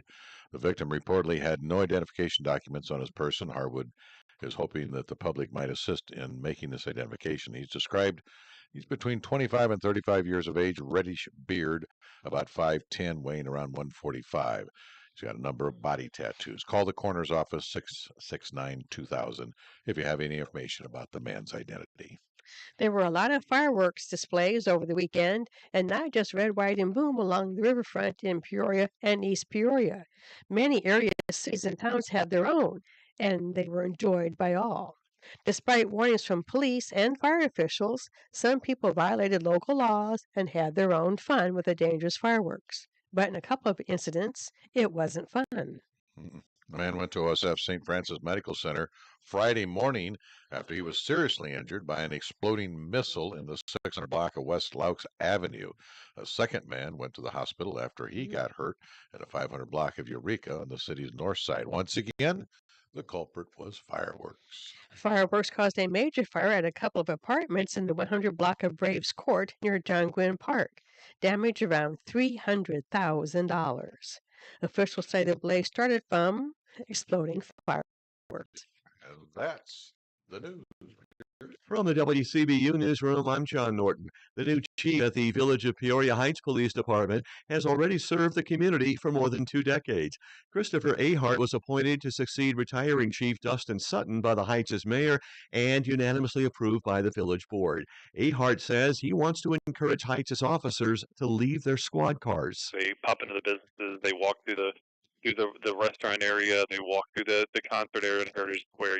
I want the officers out there being seen. I want the public to be able to walk up to them. Ahart says it's important Heights residents don't only interact with police in some of their worst moments. Sutton served as chief of the department for 30 years. The Peoria City Council is set to consider a $75,000 development agreement for a sanitary sewer easement. The agreement between the city, the Greater Peoria Sanitary District, Copper Creek Holdings, and Dean Custom Builders is on tomorrow's agenda. The project would extend the sanitary sewer from a main on Copper Creek's property south of Illinois Route 150 through an Illinois Department of Transportation maintenance facility under 150 and into the existing sewer. $67,000 of the project would reimburse the development agreement partners for lost lot space. The funding comes partially from unused American Rescue Plan Act dollars. And Peoria's 4th annual Pride Festival returned to the riverfront this month. Cassie Lucchese is the chair of the River City Pride Festival and president of Peoria Proud. She says the festival's performers, vendors, health resources, and booths are important in the wake of cuts to federal LGBTQ programs and a tense national atmosphere. We are fortunate in Peoria.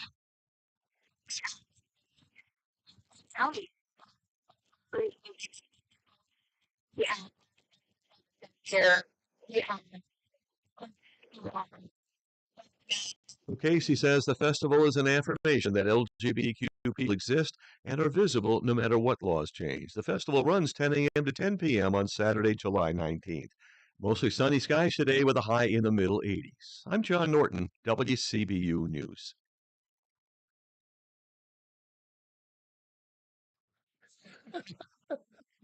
That was a good joke. Yeah, Thank sure you. was. Now, ladies and gentlemen, here's John Meisinger with sports. Thank you, Roger. And thank Terry for that question. Yeah, that was very good. Very good. Holy cow! Yeah, no kidding. You got yourself a small piece and you Well, lopped off a good thing. What do you think? An elephant ear, doesn't it? You look Yes. hungry. You just look hungry. Okay.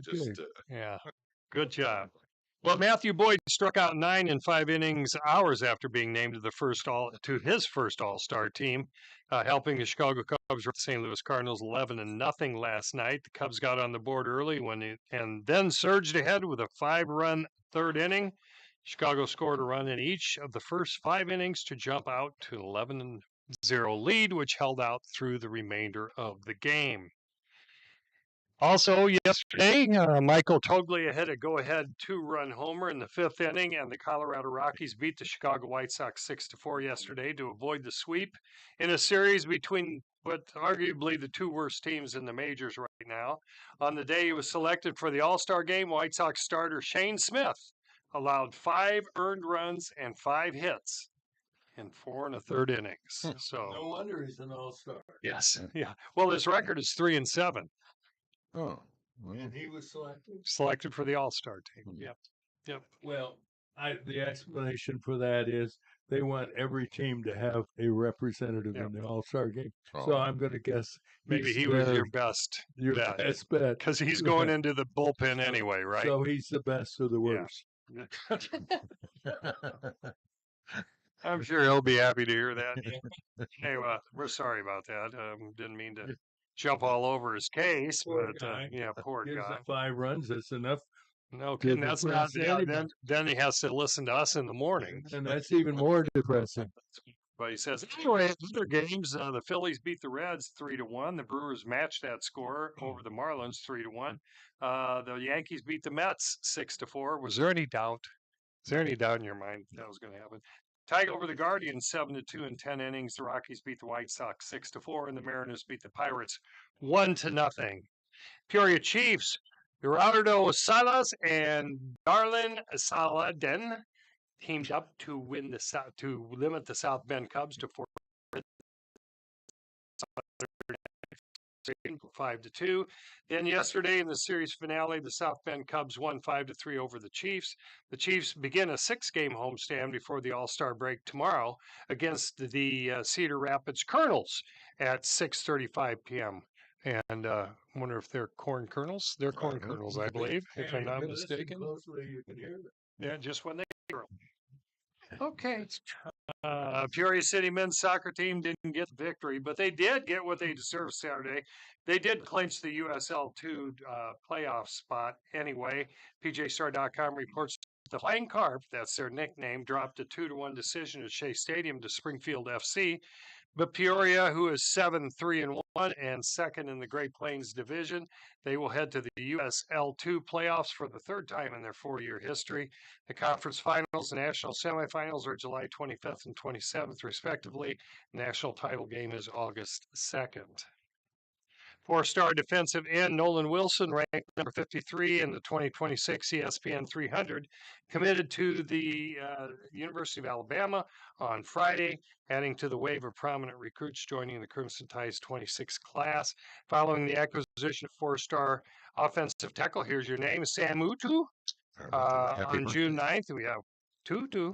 Alabama rounded out June with a series of significant top 300 signees, including the outside linebacker Xavier Griffin, who is number 30, running back Xavier Crowell, number 31, and tight end Max Sutter from Dunlap, who is number 138. Exciting news for Chicago Cubs fans. Last week, Cubs made All-Star history, and 2 of their outfielders, Pete Crow Armstrong and Kyle Tucker, are named starters for the 2025 MLB All-Star Game. They'll be taking the field on July 15th at Truist Park in Atlanta. This marks a special moment for the Cubs, as it's the first time since 1936 that 2 outfielders from the Cubs team have made the All-Star lineup. East Peoria native David Perkins won his first tournament in the PGA Tour of Americas on Sunday, outlasting the field at the Explore NB Open in New Brunswick, Canada. PJStar.com reports that the former East Peoria High School and Illinois State All-Star golfer earned $40,500 for the victory, shooting a combined 19 under par at Mactwack Golf Course. Excuse me? Yeah. Who do you want to repeat? Mactaquack. Mactwack? I think it's Mactaquack, but I say Mactaquack. Macquac. Where's that?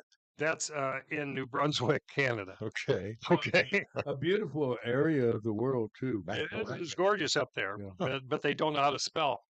No, they do. Obviously. They're Yeah. French. He was 4 under in his final 9 holes to edge Trip Kenny by 1 stroke in the final hole.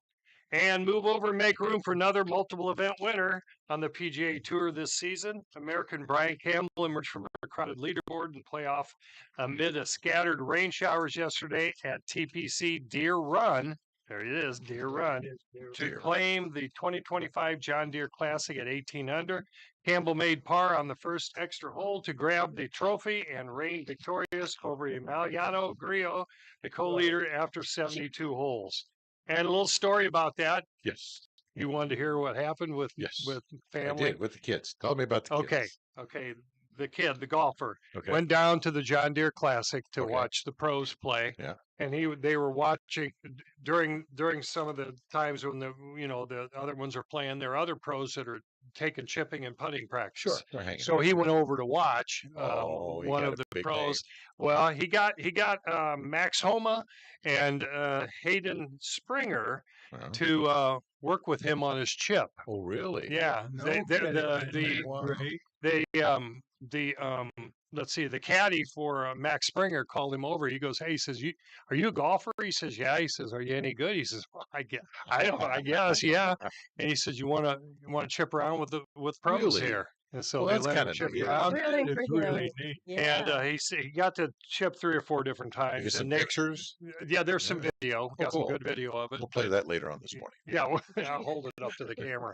And anyway, he had a great time. He got a couple of fist bumps, and Oh, wow. but he said I was nervous on the first one. He says I chipped it, I didn't get anywhere close, and he says so then Hayden Springer chipped one. You know, he's the guy who holds the record there at a 59 Oh, really? at that golf I don't know who course. that is, but Yeah, I mean, but not a golfer. yeah, neither am I. So Yeah. but I'm taking their word Did he for get it. anything? Did he get a tee or a golf? No, I or don't a know ball if from he him? got anything or not, but He got he got some good lessons. Yeah. He said Hayden Yeah. Springer on his second chip from 30 foot put it in. Wow. So he said I came close. He says I was with 3 or 4 feet, Wow. but he says I didn't. But come you got to close use their putting it in. clubs, I guess. Yeah, obviously because he Yeah. didn't have his with. Wow, that's So, really neat. yeah. So he did have a good time, and a good time was had by all.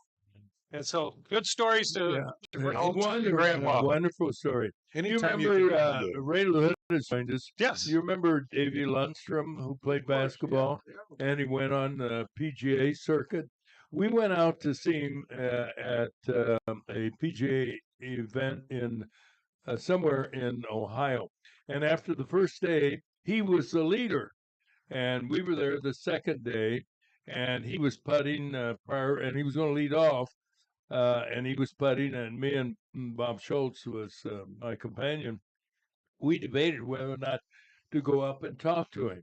I said, this is big time, and you're in big time. You're used to talking to fans, so we did.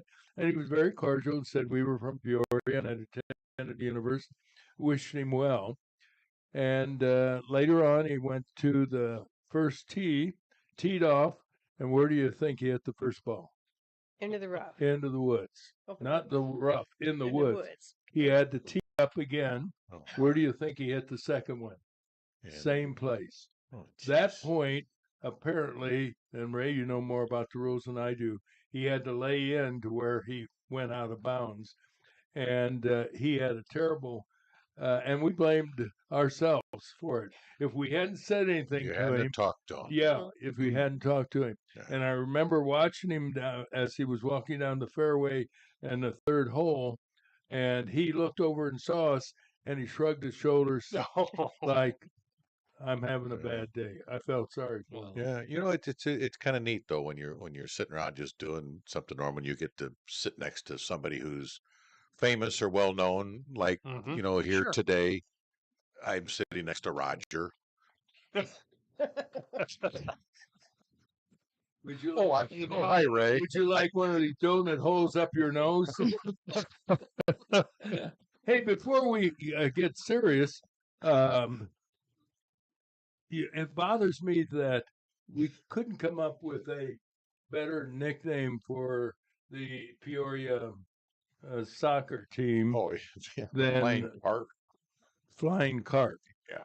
Have you got some other that's suggestions? Maybe Ray has some good suggestions as well. Muddy River. I was thinking about you Might can't have say the Peoria Brewers because that's a takeoff on Milwaukee. Oh, But I'm thinking about the Peoria Brewsters. the Would that be Brewsters? better than Flying Carp or Well, I don't think that there was a contest to pick the name. No, but there may be. There, The flying carpet Yeah, is just terrible. yeah, I could. yeah. We can come. Didn't we go through this with another team that we had made some suggestions for nickname? I don't know. Don't know. Have to try. I don't know. I don't know how they came up with that They need to name. do something. I just know that that's the first time I've heard it. Yeah. Any thoughts, Ray? Fury of Pirates. The Yeah. Pirates. That's not a Used- bad idea. Used to Well, have didn't they have a football team? The Yeah, Fury they of did. Pirates, didn't they? Yeah, indoor football. No more. No more. No mas. So Peoria Pirates Then they would became be an the, excellent, the unless Rough Riders. it's trademarked and they don't want to give it up. And if they did, they would want to get paid for it. Well, I just what the Sky Carp is a baseball team in the Midwest Baseball Yeah. League. That's correct. But Yes. flying carp, I don't know about you, but anytime I went fishing anywhere, but in the Illinois River, you got a carp, the first thing you did with it was just throw it back in. Yeah. you did. So the Fury of Patriots. That'd be a very good That's one, a and good that one. that would fit with soccer pretty well, if you ask me. But you're right, and a great time of the year Mhm. to do that as well. Well, at any rate, they had- didn't ask us. Did They didn't Right. ask us. Never did. Ray LaHood is here this morning, former congressman, former secretary of transportation. Did you have a nice weekend? I was in New York with my grandsons.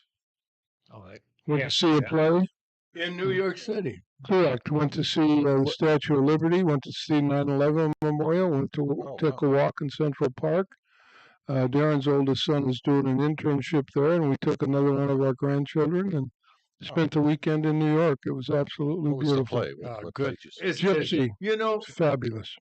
when you go to New York City, it's just a wonderful city. And when you see skyline of the city, it's hard to imagine what a dangerous city it can be. Correct. And is, for Yeah, that matter. Yeah, yeah. I and- feel comfortable walking the streets and Yeah, taking a yeah, cab and so forth. really did. A lot of policemen around, and just really felt very safe for sure. Yeah. I understand that there is a chance you might be a running mate for Elon Musk and his new America Party. What do you think about that idea? I think it'll be a good headline for 24 hours, and like these things that Musk is involved with politically. Do you think Look at Elon Musk knows nothing about politics. It would be like me going into the The car Illinois- business. I think you know more about the car business than he does about government Well, politics? I'm not too worried about third party from Elon Musk, and neither is Donald Trump. Yeah. I was going to say the idea of trying to start a third party. It's impossible. Ross Yeah. Perot spent millions of dollars, got 17% of the vote, and handed the election to Bill Clinton. Maybe that's what Elon Musk would like to see happen. Well, but Trump's not going to be on the ballot. No, I know, Right. but- Yeah. Yeah. yeah. I think he enjoys being in the public spotlight. That's correct. He's a very big ego person. He really never spent any time in the White House or around the president, and he was taken by it all. And he misses being in the news. Yeah. And well, when you make such announcements, the media, which loves that kind of discord in government and public life and so forth, jumped on it like ants at a yes, picnic. they did. Yeah. They sure did. Okay, moving from Elon to the big, beautiful bill, your thoughts? Well, this is what Trump campaigned on. It was obviously his bill. Clearly, it would not have passed without his influence, his persuasion. He was able to persuade a number of Tea Party Republicans and conservative Republicans to vote for it. This bill would not have passed without Donald Trump. Clearly. Well, and you called it. I remember on the show, exactly. you said it'll be a tie, and Vance will be the Yep. tie vote. You called it. Yeah. And I think that, to his credit, this is what he campaigned on, and we got to give him his due. in the sense that when you run for president and you tell people you're going to do certain things, and earlier on, I said every president that I've ever seen has gotten 2 or 3 big things done, and then it's time for the next election. Trump has gotten 2 out of the 3 big things that he's gotten the immigrants out of the country. He's got the illegals out of the country for the most part. There are few, if any, illegals coming into the country. And he got his big, beautiful bill passed. And now I think he will spend the lion's share of his time trying to get his tariffs finished, which has been difficult because he's dealing with a lot of different countries. And these are big issues, they're big economic issues. And I think the other thing that he will spend a great deal of time on, starting today, he will try and bring about peace between Israel and Palestine. He's meeting with Prime Minister Netanyahu of Israel today at the White House. And I think he will work very hard, and he's found it very difficult, but work very hard to end the Ukraine-Russian war, a war that he said he was going to end on day one. And I think he's found it very difficult, like every president that's had to deal with Putin. He's an impossible person. He's a bad person. He's a person that Trump is going to have to figure out a way to deal with if he's going to get peace between Ukraine and Russia, which is very important. And also peace and getting the remaining hostages out of the Palestinian. Hamas. Right. Yeah. We're talking with former Congressman Ray LaHood. We'll continue our conversation, but first we're going to pause to bring you up to date with the news that we're following this morning. So stay tuned as we continue on.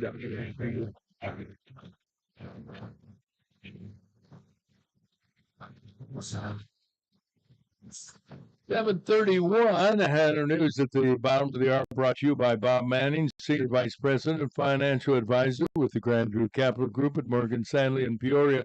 For all your investment needs, check out Bob. You can reach Bob at 309-671-4653. Morgan Stanley Smith Barney, LLC, member SIPC.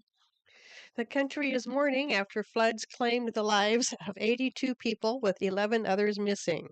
Rushing waters from the Guadalupe River near Kerrville, Texas, caught people unaware during the night. Many of the victims were young girls and their adult leaders who were camping along the river over the July 4th weekend. Hundreds of first responders and volunteers and boats were searching for survivors. They rescued more than 850 people. The threat continues with more rain and flooding waters possible. President Trump expressed condolences to the families who lost their lives and issued a major disaster declaration for Central Texas, including Kerr County. In other news, Republicans are celebrating passage of the Big Beautiful Bill, which President Trump signed on the 4th of July. It passed in the House by a vote of 218 to 214. The measure provides the largest tax cut in history for middle and working class Americans. According to the Joint Committee on Taxation, the bill would most benefit workers and families making less than $50,000 a year. It's estimated bigger paychecks of $10,000 and more in annual take-home pay for families. Plus, no tax on tips, no tax on overtime, and no tax on Social Security. Among other benefits, it creates Trump accounts of $1,000 for every American newborn. Legislators Darren LaHood voted yes, Eric Sorensen no. The on again and off again Elon Musk is hoping to be the next president of the United States. He announced Saturday he was forming a third political party called the American Party. Trump called the idea ridiculous. Democrats are quiet, while national media celebrated the poll of just 1,000 people as a threat to the Republican Party. In local news, Prairie County Coroner Jamie Harwood reports the death of a man who was found in a house in the 1000 block of South Shelley on the city's south side. The victim reportedly had no identification documents on his person. Harwood is hoping the public might assist in making an identification. He's described as between 25 and 35 years of age, had a reddish beard, about 5'10", weighing around 145 pounds. Has a number of body tattoos. Call the coroner's office at 309-669-2000 if you have any information about the man's identity. There were a lot of firework displays over the weekend, and many area cities and towns had their own. Despite warnings from police and fire officials, some people violated local laws and had their own fun with the dangerous fireworks. But in a couple of incidents, it wasn't fun at all. A man went to OSF St. Francis Medical Center Friday morning after he was seriously injured by an exploding missile in the 600 block of West Laux Avenue. A second man went to the hospital after he got hurt in the 500 block of Eureka on the city's north side. Once again, the culprit, fireworks. And finally, fireworks caused a major fire at a couple of apartments in the 100 block of Graves Court near John Glenn Park. Damage around $300,000. Officials say the blaze started from exploding fireworks. And those are the headlines. All right, Roger. thank you, Terry. Advanced Medical Transport of Central Illinois, sponsor of this morning's weather. In a time of need, AMT will be there in a matter of minutes with the most skilled and advanced pre-hospital care possible. AMT, dedicated to providing a better life through better health. 87 for a high today, Roger. 65 tonight. Tomorrow, high 88. Maybe a little bit of rain. Wednesday, 87. Friday and Saturday, back to the 90s. Right now, it's 68 at the Wazoo. And we continue with our conversation with former Congressman Ray LaHood. Ray, what, in your opinion, are the major highlights of the big, beautiful bill? Well, obviously, the tax cuts, extending the tax cuts that were passed in 2017, that they would have expired very soon, and I think that the extension of those is hopefully going to be a boon for small business and there's a couple of new ones. a couple of new ones, so that's the biggest part of it. The other part of it is the pay for, which has been where the criticism has come in, the reduction in Medicaid, which is the money that goes to the states from the federal government to pay for health care for people within a certain economic income. Some people call them poor people. Other people call them people that, don't have the resources to pay for their own health insurance. And the criticism was that it's going to impact rural hospitals, and because they won't get the kind of reimbursement that will enable them to maintain the kind of medical care that they're currently providing. And the argument for it is that there are strong work requirements for people who receive Medicaid, that they have to work, and there are some who are getting it who aren't supposed to be getting it. That's correct. As well. There are thousands of people who are benefiting from the program that don't really meet the requirements, and so now there'll be a crackdown and elimination of those people, and we'll see over time if this criticism of the legislation will close rural hospitals, will eliminate people who are qualified, and we're gonna find out. Obviously, one of the senators, Tom Tillis, from North Carolina, decided that a Republican who had been supportive of many of the Trump proposals earlier on when Trump was president a term ago, decided not to be for the bill because of the impact on rural hospitals in North Carolina. And one Republican from Pennsylvania in the House, Fitzpatrick, apparently represents a district that has a lot of rural hospitals. So we'll just have to see how this argument plays out. But again, without the influence of President Trump, this bill would have never passed. And you have to give a lot of credit to Speaker Johnson, the Speaker of the House, and John Thune, majority leader in the Senate. They worked very hard with their members to get enough Republicans to put it over the top in both houses. And as we saw on July 4th, President Trump signed the bill at the White House in the presence of a lot of military people who had been invited there for a picnic, but also a lot of members of Congress. This is a big bill. It's a huge bill. The other criticism, it's going to cause a huge deficit. I hope at some point Congress and President Trump will begin to pay attention to the deficit because it's a serious, serious issue in our country. It really is. And it's something that the Congress needs to deal with. The House of Representatives has already passed what they call a rescission bill, $9 billion worth of reductions in programs. And now it goes to the Senate, and there's some question about whether it's going to pass the Senate.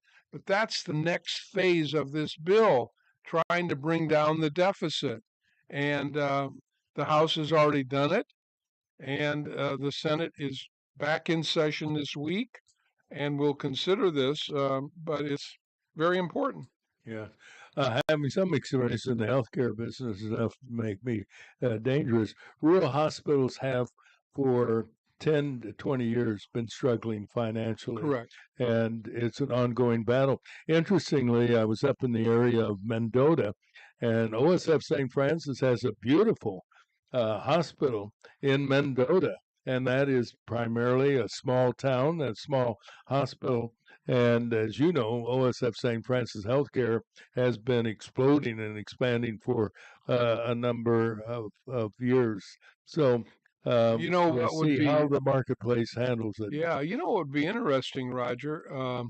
Ryan Spain, our state rep for this area, works at OSF. Right. Would be interesting to get him on your show and talk about what you just said. In a lot of the small communities around central Illinois, all the way to Rockford, OSF has established these kinds of facilities to take care of people in the rural areas. So you have one of these facilities in Pontiac. You have one Right. in Princeton.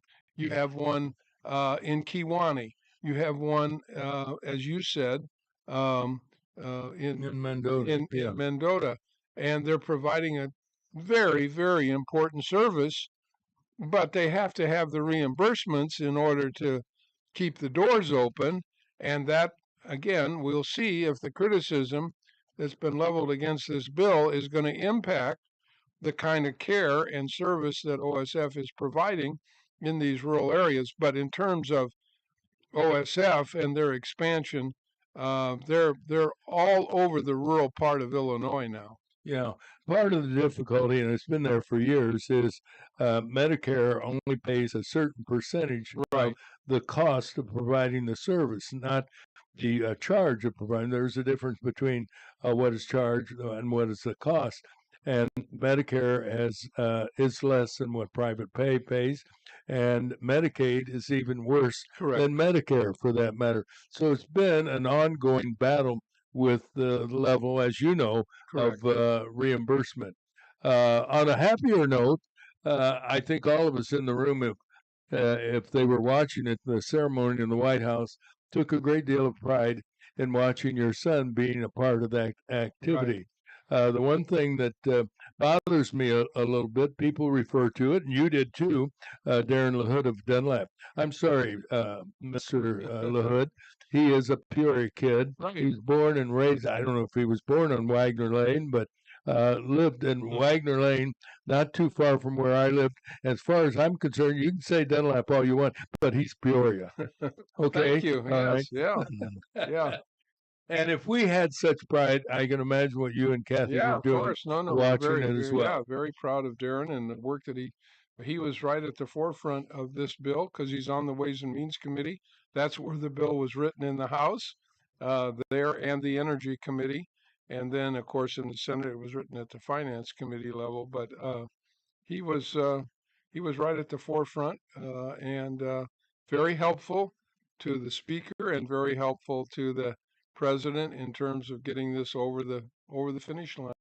He was at the forefront at the ceremony, primarily because he's what 6'5", 6'4". Well, that's the reason you could Yeah, recognize. exactly right. He stood out because how tall is he? Is he 6'4"? 6'4", yeah, Yeah, that's right. that's what I thought. Yeah, So exactly. he was at the forefront. Yeah, Whereas exactly. a lot of these little Yeah, fellas, like yeah. Mike Johnson, he's a little fella. Yeah, he's very big in stature though now. Yeah. After getting this bill. Oh, absolutely. Praise the Lord for that.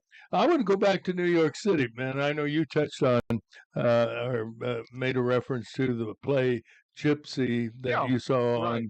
on Broadway. Yes, yeah, this weekend. Yeah, we were in New York and visiting one of our grandchildren who's there doing an internship, and we took another one of our grandchildren, and we had a wonderful time in New York, and for his two grandkids, we took the boat ride around Statue of Liberty. Yeah. Yeah. Did you actually go to? Is it Ellis Island? Yeah, well, we drove. The boat went past. We did not. You didn't get No. off and Can go you to get the on statue? Ellis Island anymore? Yes, you can. Is it open? Yeah, Oh, okay. yeah. There's a huge number of tourists there. Okay. But we took the boat ride, and saw the Statue of Liberty. Did you see the fireworks up there? Were you up there for the we fireworks? did see the fireworks. They do those in Brooklyn, off the Brooklyn, Mhm. kind of on the river, the way we do them here, but they do them neat. on the river near Brooklyn. Could you tell the difference between fireworks and some of the shootings? No, I'm just kidding. We found New York to be a very peaceful, nice place. It and, did. All right. Yeah, good. a lot of nice people, and it's it's like no other place on the planet. There's no question about it. There are a lot. It's a very, very diverse group of Community. people. Yeah, Yeah. yeah, very much so. What was the highlight food-wise? What was your favorite eating? Well, Oh, we hot dogs. had a very good Lebanese restaurant that we like. We've been to it before, and Now, why would you go to a Lebanese Yeah, restaurant? what made you think of good that? food. Yeah, okay. Did you have baklava? Are you a kibbeh guy? I'm a baked kibbeh guy. Raw? Yeah. I like it raw. Okay, Yeah. wow. Did you have a chance to talk to any of the New Yorkers about the nomination of this will be nice socialist as mayor, Yeah. and a strong possibility he's going to be the mayor of New York? Yeah, obviously we didn't really talk to people about that because we were You didn't want to get in an argument. well, no, we were just going here and there, but I mean, it's a classic case of an individual who pretty much won his election through the use of social media. He could not compare in terms of the amount of money that Cuomo, the former governor, was able to raise. And it's clear that this generation, in an election where there was a very low turnout, and this individual was able to get a lot of young people, a lot of people who don't know much about politics, but were energized by his message of anti-establishment and anti-New York, if you will, and a lot of it played out on social media. My grandson, who's there temporarily on an internship, living in an apartment building, said every night when he came home, there were at least 2 or 3 pamphlets on his doorstep about this individual. And that's the kind of campaign, completely grassroots, completely going to the younger generation, completely talking about anti-establishment, and on his opponent, obviously Cuomo, was an establishment person, and so anyway, he does have an opponent. I mean, he's running against the current mayor, Eric Adams. yes, who's an independent and someone who is going to run he's running as an independent because he knew he couldn't probably win the Democratic nomination, and so, but I believe a large population of the Jewish community will come out and vote. I believe because this guy is really Anti-Israel. Yeah, pretty much anti-police. I think you'll see the business community rally around him, um, but they're going to have to. They're going to have to work. They're going to have to come out and vote because these young people are going to vote. No question about it. Yeah. Does it bother you, as it bothers a lot of people, myself included, that this socialist movement is going to expand in the country? Well, we'll see if it expands, Roger. I mean, um, there are a small group of people. I don't think really it's expanded really outside of uh, the New York area and has not really played out anywhere else that I know of. But it's a phenomenon. Yeah, it certainly is. You have your ear to the ground on politics. It appears that the National Democrat Party is struggling with their identity and in desperate need of a leader, maybe a populist leader. And we hope it won't be those that represent the left wing of the Democrat Party, but they have some real serious internal problems. Well, I do think Republicans handed them an issue, and I think someone who's now kind of risen to the top is Hakeem Jeffries, who gave the longest speech ever given in the U.S. House of Representatives. Because he's the minority leader, he can talk as long as he wants on any piece of legislation, just as the Speaker of the House can. That's in the House rules, that the leadership of both parties, their leaders, can talk as long as they want. And he spoke longer than any other member has ever spoken. I think he now has raised his profile, and I think the issue that they're going to run on is what we just talked about: people's ability to get health care in rural areas, which are primarily Republican, and their ability to really be sustained by some of these programs. I think that will be the issue in the next campaign. And Jeffries has, I think, for the moment, risen to a position where he's recognized as somebody who has really articulated a very strong position for Democrats. Yeah, poor Chuck Schumer, his approval ratings is at an all-time low at They are. 17%. And we talk about anti-establishment, even within the Democrat Party. I would say Democrats are not real happy with Chuck Schumer. That's correct. He's a part of the past. He's a part of the old guard, and as we were just saying, the new guard are really going after the young people and putting ideas out there that are attractive to these young people. Yeah. Have you ever met or worked with Chuck Schumer? Are we going too far back? No, he was a member of the Senate when I was serving as Secretary of Transportation, and we did a lot of work in New York. Back then, Mayor Bloomberg was mayor. I think one of the best mayors that New York has ever had. Served 3 terms. We worked a lot on transportation issues, and Schumer was certainly a part of the mix at the time. Yeah. As I recall, you went to New York after, I guess, well, you were Secretary of Transportation. What was it when they lost all the baggage? Yeah, you know what? You were chief of finding baggage. Yeah, I was.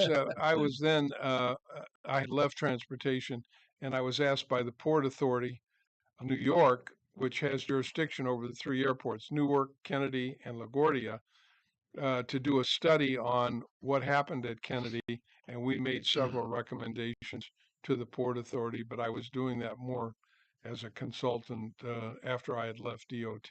Now, when you went to New York City in a recent trip over the 4th of July, as a result of that, did you get a discount? No discounts. Okay. Didn't you go and say, "Hey, I was the one that found all the luggage"? Remember, we had the guy. Yeah, I would have. And the only thing worse than that is telling them that you knew Roger Monroe. But I don't think that would have. I know I don't want to get too personal, But where did you stay? Motel 6? No, we stayed at a place called the Palace, which is a very nice hotel.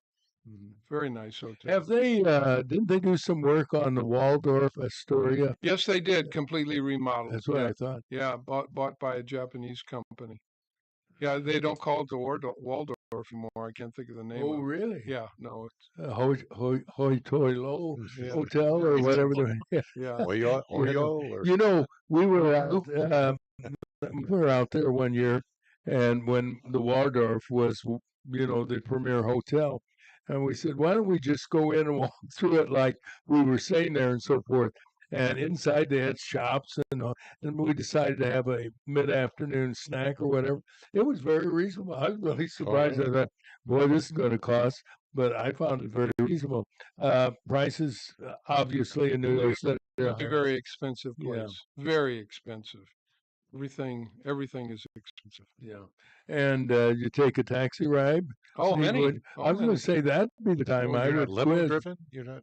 No limos. Oh, okay. No. Okay. No. No. All taxis, and they're all very friendly, and they're obviously concerned that Uber has taken over a lot of their business, and so the cabs are clean, and the cab drivers are very friendly, and New York was very welcoming, I must say. All right. Let's get back to a little bit of the politics. How do you think President Trump's going to wind up with his negotiation over tariffs?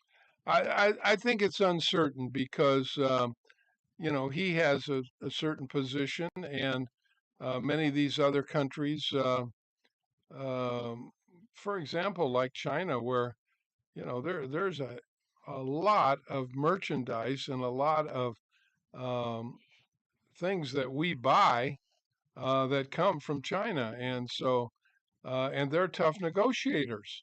And so I would say it's mixed, and I would say the fact that they've extended the deadline means that these are very, very difficult negotiations. They're just not going to bow down and do whatever President Trump wants, and that's really been proven here over the last several months as these extensions continue to go on, and I think it'll be better. Whether it will be all that he wants, I think is doubtful. Yeah. Not taking anything away from his political skills. He has somewhat of an advantage as a businessman, does he not, in terms of negotiating with countries? Yes, he does, and he has his way of doing it, and in a sense, it's kind of his way or the highway, and so many of these countries recognize that he's very, very strong and very determined, and but many of these other countries are also. Turning to local news, you have to be excited. Out of the box, Jim Shadid, as president of Bradley University, has created a much more positive and active reputation for our hometown university, Bradley. Yeah, Jim has a very good vision. He has very good vision for rebuilding the campus, the dormitories, the student center, all along Main Street. And he's going to be working with the city on really opening up opportunities to really have a more welcoming look for the campus. And then also, number one job is increasing enrollment. Our enrollment is down again this fall, and big challenge. Really get students to look at Bradley, to consider Bradley. It's going to be working with alumni. We're trying to encourage them to encourage students to look at Bradley. It's going to be working with some of the groups around the country that individual alumni to help with recruitment. And frankly, he's going to be going to a number of the high schools in Chicago and really promoting having these young people, these young students come to Peoria and look at Bradley. And so he's got some very good ideas, very dynamic ideas. So number one priority, raising enrollment. Number two priority, raising the money that it will take to fix up the campus, to really make the campus more welcoming in terms of what it looks like, and then raising the money to continue to offer the kind of programs that kids really want. Bottom line is, what parents want is to make sure when they send their child to college, they know they're going to get a diploma, and they're going to do it within 4 years, and that's the priority, and it's a priority for most students also. Yeah. Knowing your skill as a golfer, is there any chance you might be golf coach at Bradley in the near future? They have a very good, very No, very strong golf coach. Anyway, we have to have a little humor in our conversation this morning, and turns out very little. For that matter. Ray, it's always great Thank talking you, to you Roger. in the morning. And God friend. bless you. Thank you. Thank you. Keep up the good work. Thank you. You bet. We continue Breakfast with Roger and friends on WAZU FM 90.7 in beautiful Peoria, Illinois.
Good morning, everybody, and it is a beautiful morning in Central Illinois. It is Monday, July 7th, and we start with a check of the weather, and the weather brought to you by Kyle Varnold. He's an insurance professional. He's going to join us here in a few minutes.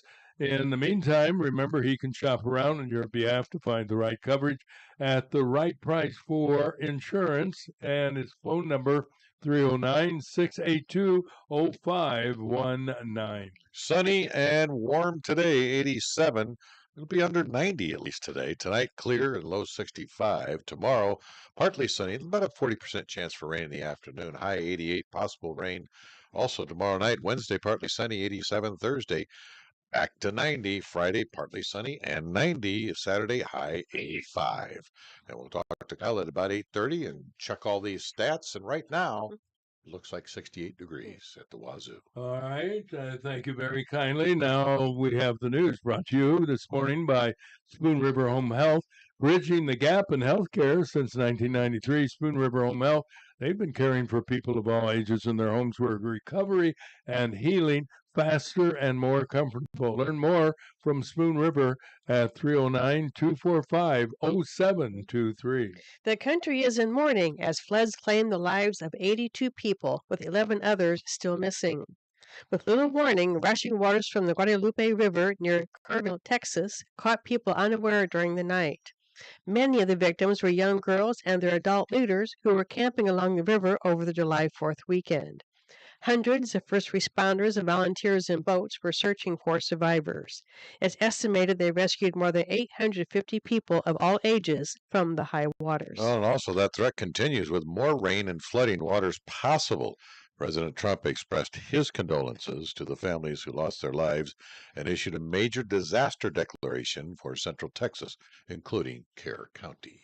In other news, Republicans were celebrating passage of the Big Beautiful Bill, which President Trump signed on the 4th of July. It passed in the House by a vote of 218 to 214. The measure provides the largest tax cut in history for middle and working class Americans.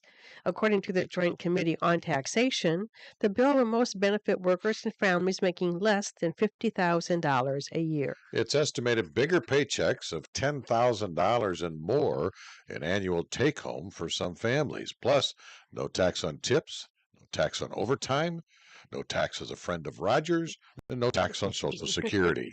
Among other benefits, it creates Trump accounts of $1,000 for every American newborn. Legislators Darren LaHood voted yes, and Eric Sorensen said nope to the big, beautiful bill. Apparently, Elon Musk is hoping to be the next president of the United States. He announced Saturday he was forming a third political party called the American Party. Trump called the idea ridiculous. Democrats are quiet, while national media celebrated the poll of just 1,000 people as a threat to the Republican Party. In local news, Peoria County Coroner Jamie Harwood reports the death of a man reports that he found a deceased individual in the 1000 block of South Shelley on the city's south side. The victim reportedly had no identification on him. Harwood is hoping that the public might assist in identifying this guy. He's described as between 25 and 35 years of age, reddish beard, about 5'10", weighing around 145. A number of body tattoos. Call the coroner's office if you have any information, 669-2000, if you know who this guy is. There were a lot of fireworks displays over the weekend, and not just red, white, and boom along the riverfront in Peoria and East Peoria. Many area cities and towns had their own, and they were enjoyed by all. Despite warnings from police and fire officials, some people violated local laws and had their own fun with the dangerous fireworks. But in a couple of incidents, it wasn't fun. A guy went to OSF St. Francis Medical Center Friday morning after he was seriously injured by an exploding missile in the 600 block of West Laux Avenue. A second guy to the hospital after he got hurt, 500 block on the city's north side. And yep, that was fireworks also. Fireworks caused a major fire at a couple of apartments in the 100 block of Braves Court near John Gwynn Park. Damage around $300,000. And that's it for news, Roger. From the WCBU Newsroom, I'm John Norton. The new chief at the Village of Peoria Heights Police Department has already served the community for more than 2 decades. Christopher Ahart was appointed to succeed retiring Chief Dustin Sutton by the Heights' mayor and unanimously approved by the village board. Ahart says he wants to encourage Heights' officers to leave their squad cars. They pop into the businesses, they walk through the restaurant area, they walk through the concert area in Heritage Square. I want the officers out there being seen. I want the public to be able to walk up to them. Ahart says it's important Heights residents don't only interact with police in some of their worst moments. Sutton served as chief of the department for 30 years. The Peoria City Council is set to consider a $75,000 development agreement for a sanitary sewer easement. The agreement between the city, the Greater Peoria Sanitary District, Copper Creek Holdings, and Dean Custom Builders is on tomorrow's agenda. The project would extend the sanitary sewer from a main on Copper Creek's property south of Illinois Route 150 through an Illinois Department of Transportation maintenance facility under 150 and into the existing sewer. $67,000 of the project would reimburse the development agreement partners for lost lot space. The funding comes partially from unused American Rescue Plan Act dollars. And Peoria's 4th annual Pride Festival returned to the riverfront this month. Cassie Lucchese is the chair of the River City Pride Festival and president of Peoria Proud. She says the festival's performers, vendors, health resources, and booths are important in the wake of cuts to federal LGBTQ programs and a tense national atmosphere. We are fortunate in Peoria County. Here. Lucchese says the festival is an affirmation that LGBTQ people exist and are visible no matter what laws change. The festival runs 10 a.m. to 10 p.m. on Saturday, July 19th. Mostly sunny skies today with a high in the middle 80s. I'm John Norton, WCBU News. Well, John, we're going to find out what the weather is like coming up a little later on this morning with Mr. Weather. The guy has a college degree in meteorology, and we're glad that we claim him as our own. In the meantime, we claim as our own quite frequently, John Meisinger with sports on Monday mornings. Good morning, John. Sure. Anyway, Matthew Boyd struck out 9 in 5 innings, hours after being named to his first All-Star team, helping the Chicago Cubs rout the St. Louis Cardinals 11-0 last night. Boyd, who is 0-3, allowed only 3 hits and lowered his ERA to 2.52. The Cubs got on board early, then surged ahead with a 5-run third inning. Chicago scored at least a run in each of the first 5 innings to jump out to an 11-0 lead, which actually was the final score. So congratulations to the Cubs. Great You're a weekend. Cardinal fan, aren't you? Yes, I am. Yeah. Well, you really took it on the chin, didn't you? Actually, the Cubs should have won the game. They lost 8-5, but the manager makes $8 million. Left the pitcher Keller in for 5 runs in the 8th inning. You know, they went into the inning, I think, ahead 5-3. They were, and yes. they kept hitting him around like he was throwing batting practice. And what's his name? Greg Console sat there in the dugout picking his nose instead of going out and picking another Well, pitcher. there's a lot of business up in there. Yeah, He had to take care of it. I was thinking Some about bats in the cave from if Yeah, you talked like that. yeah. And if it weren't for the Cardinal bullpen, there wouldn't have been records on Friday, right? Yeah, you're Yeah. right. So you Yeah, know, we good help point, each yeah. other out quite frequently. Yeah, you're right. And you know, it's wonderful to be Monday morning quarterbacking too. It's sure easy. Yeah, it That's sure right. is. It is easy. Well, speaking of easy, the White Sox got beat yesterday by the Colorado Rockies 6-4. That's not good for the White Sox, except they won the rest of the games of the series. The White Sox did win, so good for them. Those are the best of the worst. Yeah, the best of the worst is what they are. Anyway, the Phillies beat the Reds 3-1. Guess what the score again of the Brewers Marlins game was? 3-1. Yeah, the Brewers beat the Marlins. Yankees beat the Mets 6-4. The Tigers over the Guardians 7-2 in 10 innings. Rockies beat the White Sox 6-4, and the Mariners over the Pirates 1-0. Gerardo Salas and Darlin Saladin. Did I say those right? I don't know. I'm impressed. We wouldn't know I've said the it 3 difference. different ways, all 3, and Yeah, nobody's I know corrected me yet. No, so good shape. exactly right. Except Yeah. the Spanish American Society They'll did be, call. yeah, they'll be saying no tacos for you on Taco Tuesday. They teamed up to limit the South Bend Cubs on what? That's not funny, is it?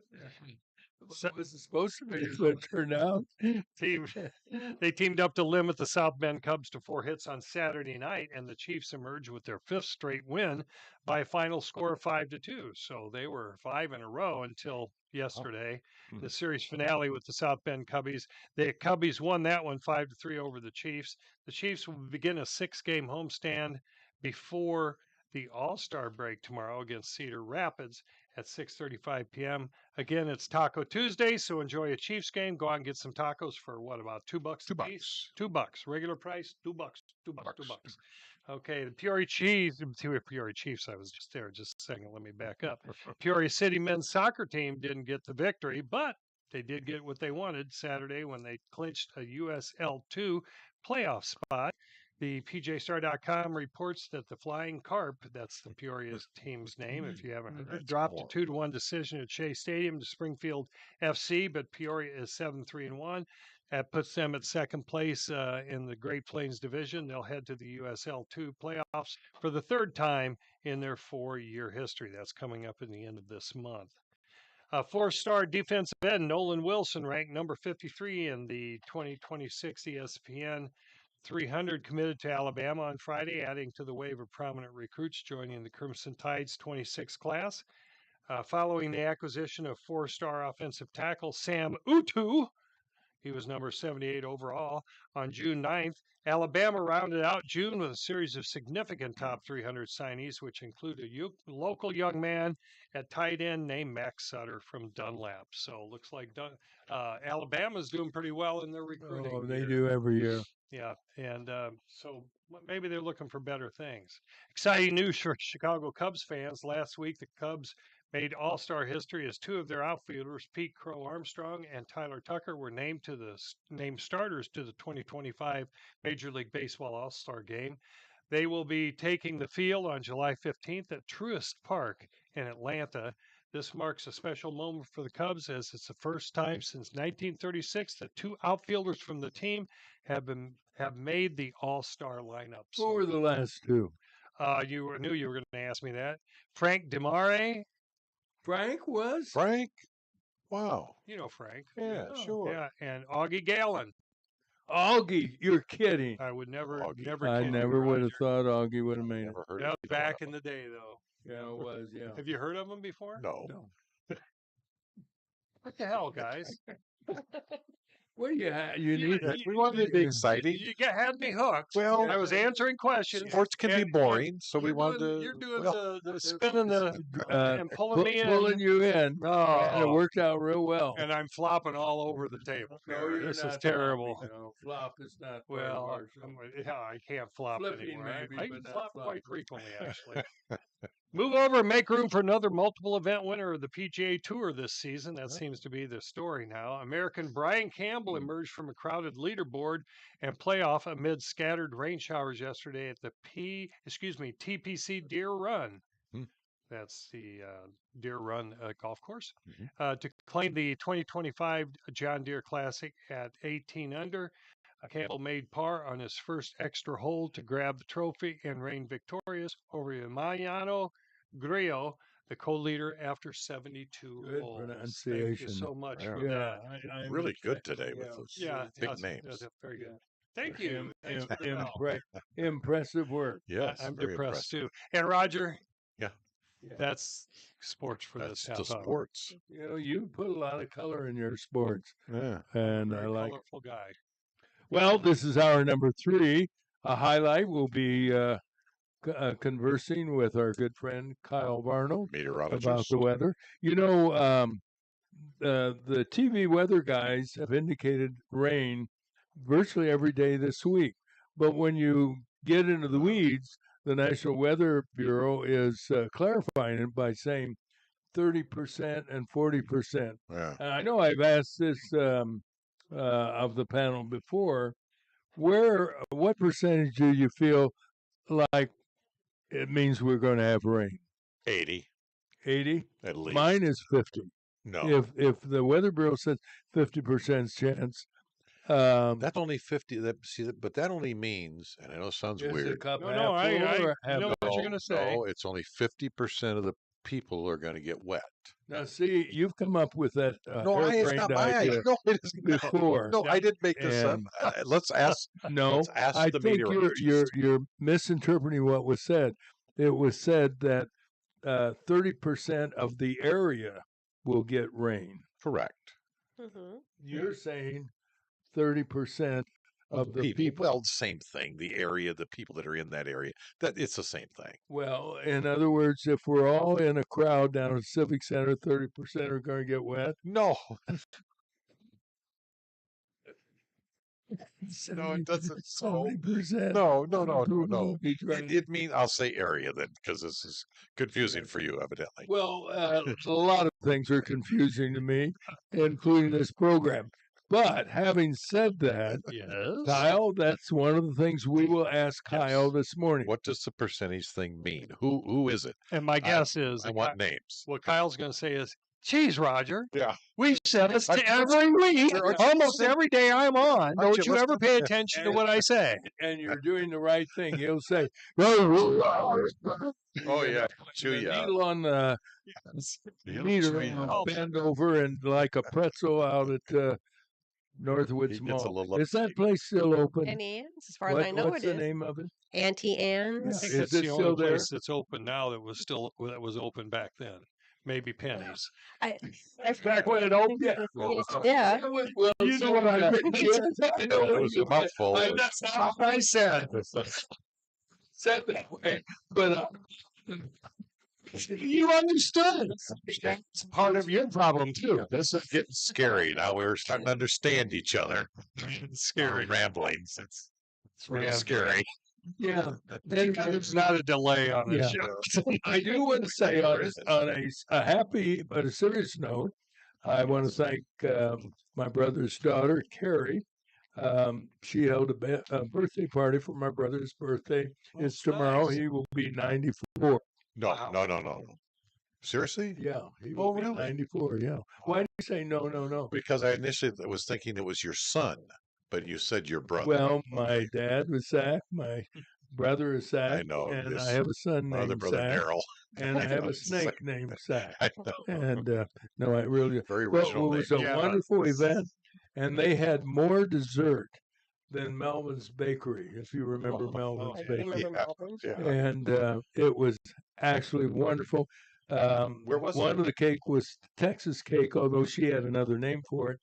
But it was, chocolate cake with icing as thick as the Yes, cake. isn't that good? Oh, listen, I went into a diabetic, Oh and I'm my not gosh, even, it's I'm worth the not even pain. diabetic.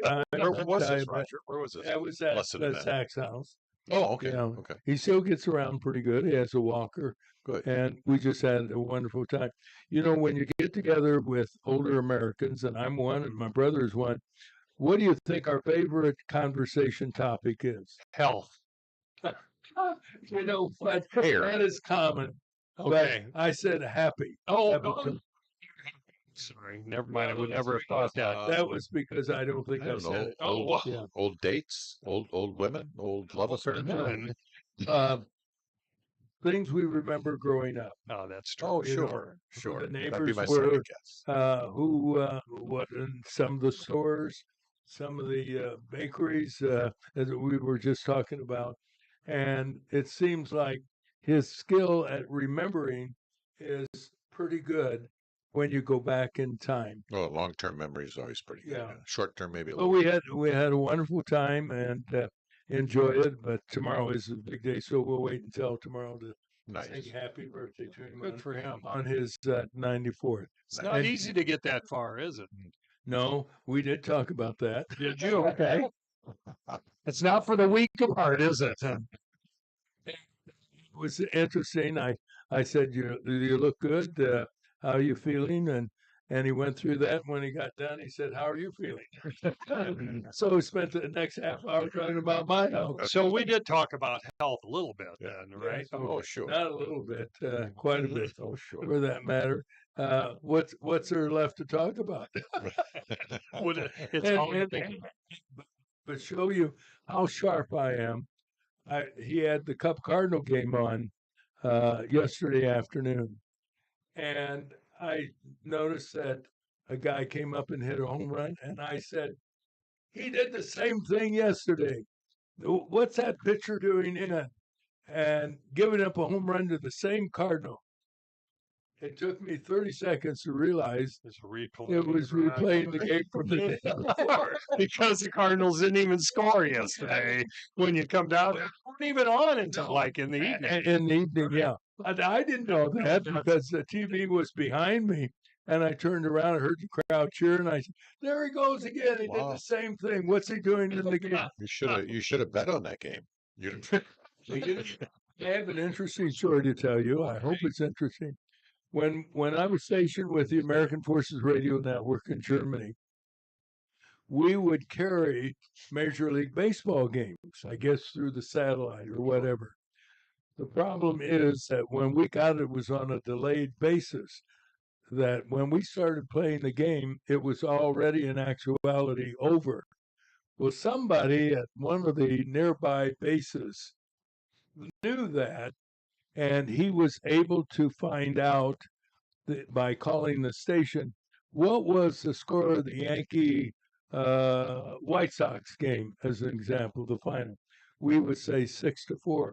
Well, we would be carrying that game maybe a half hour later or an hour later. He would bet guys in his barracks on the game. And all I know is we learned about it, and we stopped when people called, and this guy in particular called our sports department. We stopped giving him the score, and give him the wrong I don't score. know whether and did announce on the sportscast. I did at any rate that we're going to give you the final scores of the game, which, by the way, was played 2 hours ago or whatever. I don't know whether that guy's still living He didn't today make or it out. not. Yeah, but obviously, you didn't read his obituary the next day. yeah, correct? exactly right. So that was, Good way to treat your friends yeah, exactly. your buddies ex-friends for with that that matter. hold guns. Yeah. Yeah. Anyway, it was refreshing to hear from the former Congressman Ray LaHood, former Secretary of Transportation, A who wealth of talked about knowledge. his visit to New York City. I don't know about the rest of you, but I've been to New York twice, and it was back in the days when it was a pleasant place. To be. And based on what he said, they had a good time. And said he felt very secure. Felt safe before. and comfortable there. Yeah. All right. Yeah. I believe that might be our friend Kyle Varno. You guys take care of things while we reconnect. Well, that's good. Okay. Maybe you can do the reconnections, right? Yeah. Yeah. When's the last time you were in New York? I've been in the state of New York, never been to New York City. Oh, really? Okay. No, Yeah. just Sure you've been never. there? I had was the 7 years opportunity. old, Oh, and yeah. we were there we went to the New York World's Fair, the second year of the Oh, wow. 1964 World's Fair.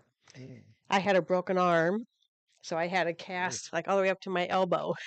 Oh, that sounded like that would be good time. Oh yeah, real good time. Mm. But we, of course, experienced. It's a small world, right? It's a small world. It sure, was the sure. big thing, Yeah. and we saw Lincoln when they started the animatronics Oh, at the okay. Hall of Presidents, and Yep. Lincoln got up Yeah. and spoke, and it was pretty neat. I mean, I Cool. was like a member for Yeah, 58 it's years. really a beautiful city.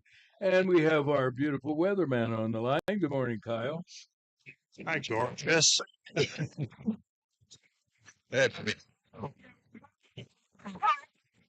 Hey, how'd you handle dancing and doing the jig in the July 4th West Peoria Parade? Like, it was a hot one, Roger. Holy Lord. My back was sweaty before I even started dancing. Someone told me Sure. it was on the actual Irish Best float that I spent more time in the air than I did walking on the ground because everyone wanted me to do jumps and flips and cartwheels and all that stuff. So I got quite the workout. My back was very sore by the time I reached the tartan end, and they did not have a cold beer for me. So I got dancing and jigging all the way to the Franciscan Center. You must be in terrific shape, my friend, Yeah. to be able to do that. He's a limber leprechaun. And the 6 foot tall leprechaun. You've never seen that. Did you know what the temperature was when the parade started and when it was when it ended? Yes, so the temperature of the parade was, which wasn't bad, but with the heat index, there was barely a breeze except out of the south. It's like 92. Now, speaking of heat indexes and temperatures, I wanted to ask Mr. Crowley, did it feel like 72 during the fireworks, or did it feel like 87 during the fireworks? Well, I was down in Bloomington and sitting around a pool. It didn't seem bad at all. It didn't seem as humid as I thought it was going to be. It was actually kind of pleasant.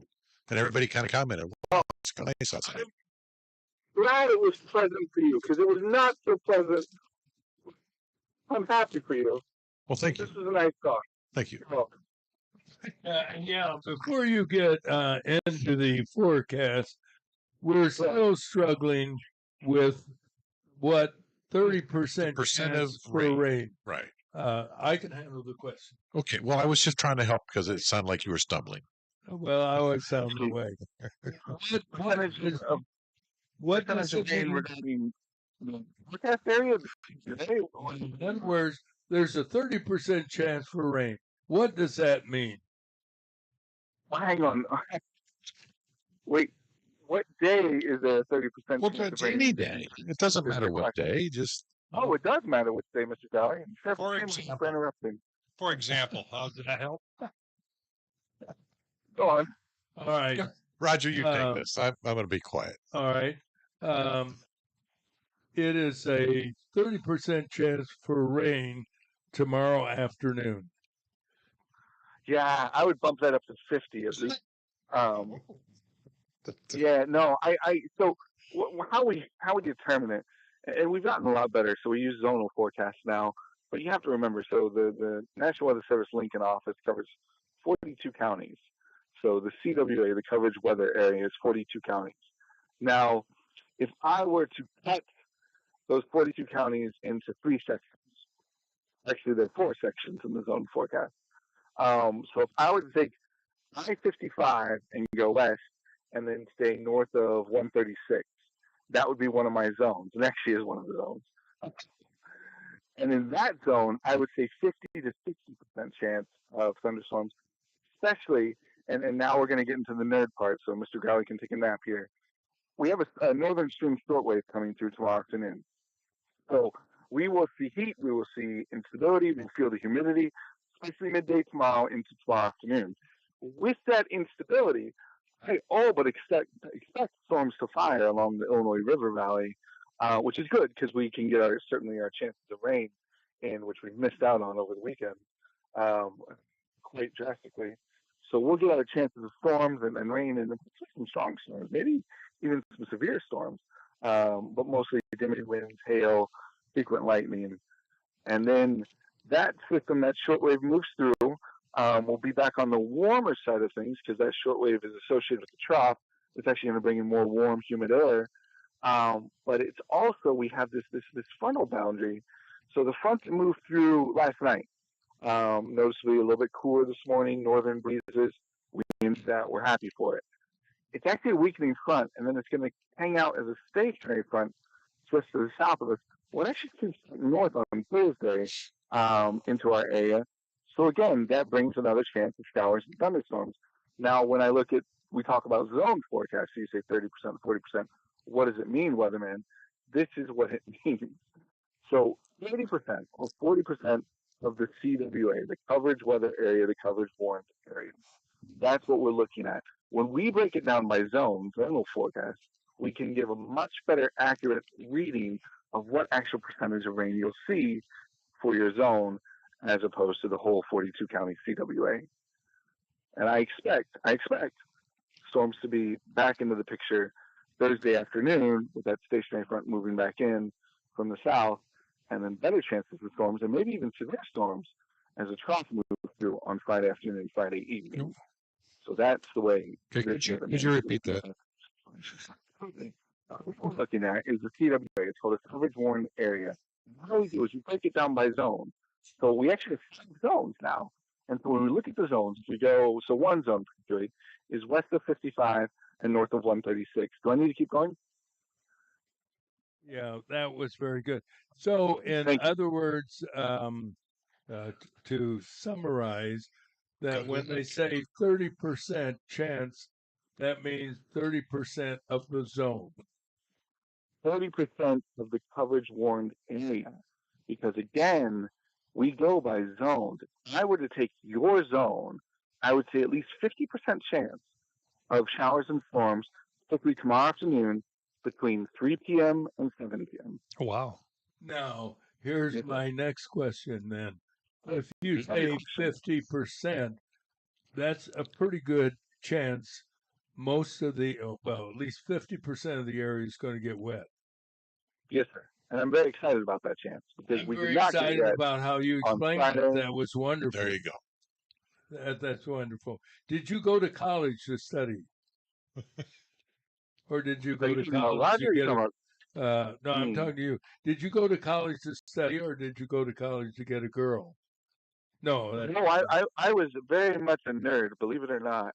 I believe it. I did not go to college to find girls.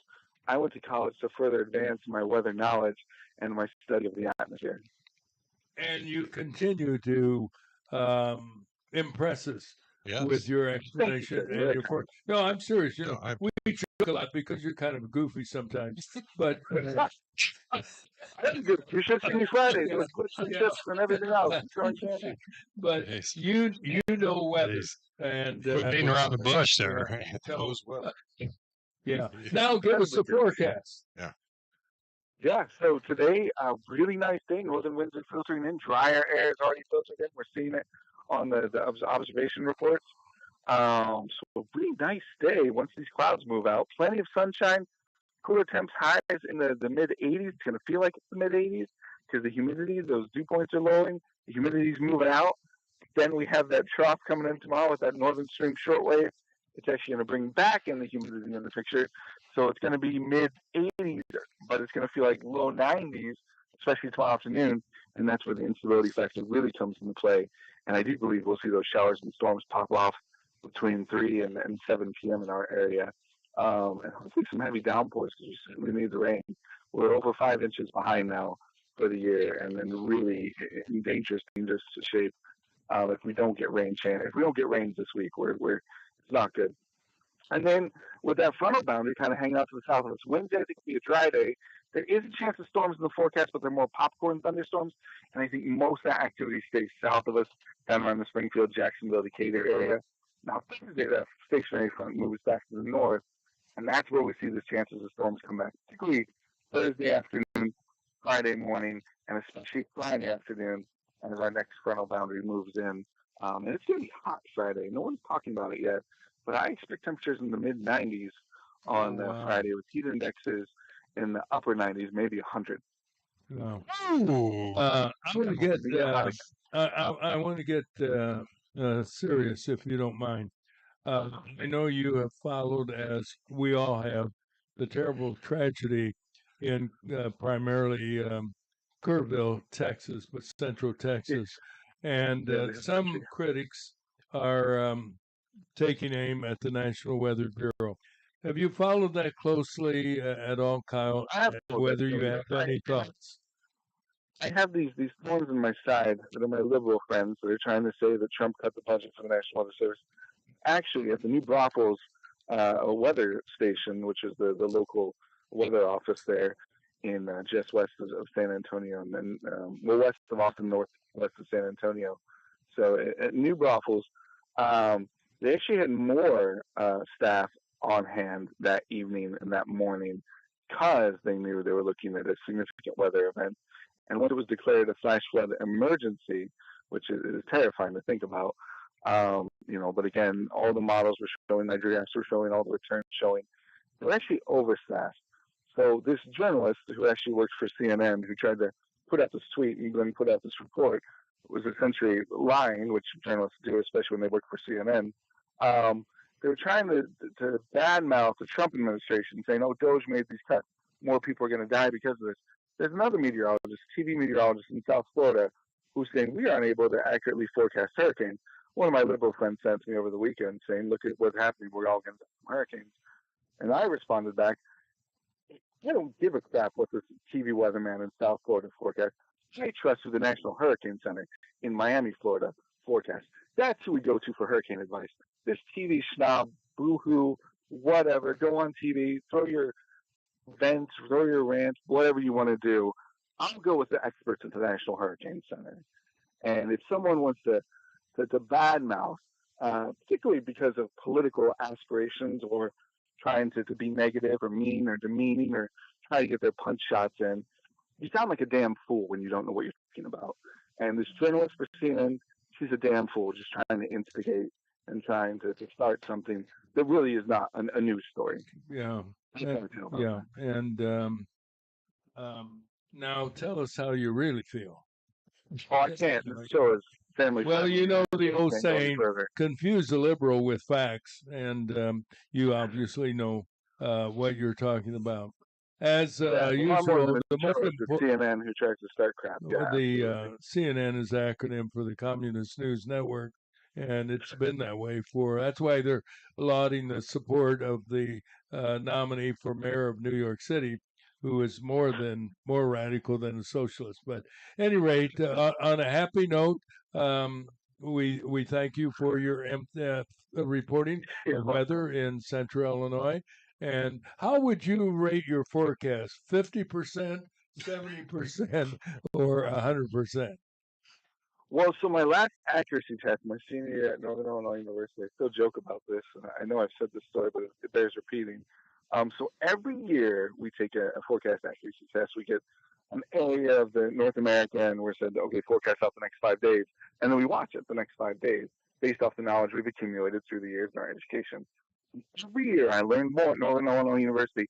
My accuracy dropped every year from my freshman year to my senior year. So my senior year, I finished at 76% accuracy.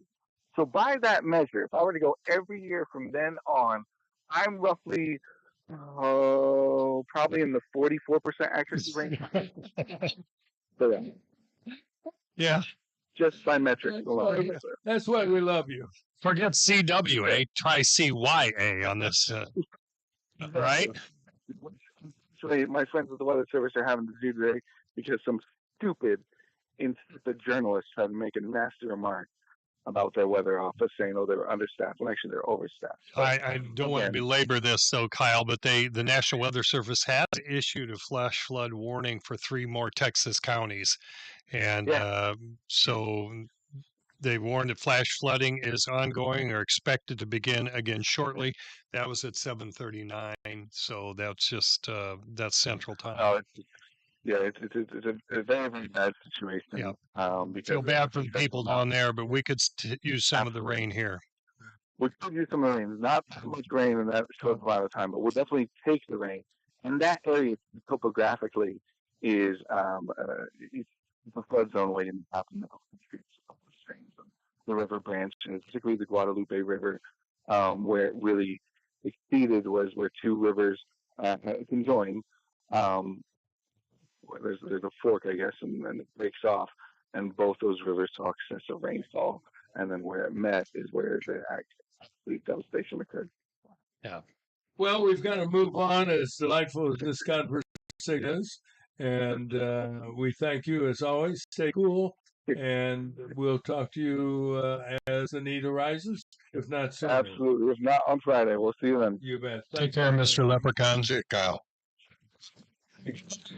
Leprechaun. Yeah, very much. Very much. Thanks. Very good. Have a great week. You bet. Kyle Arnold, Mr. Green Weenie. That's always a nice nickname. Lovely nickname. Late, but never too late. For the news.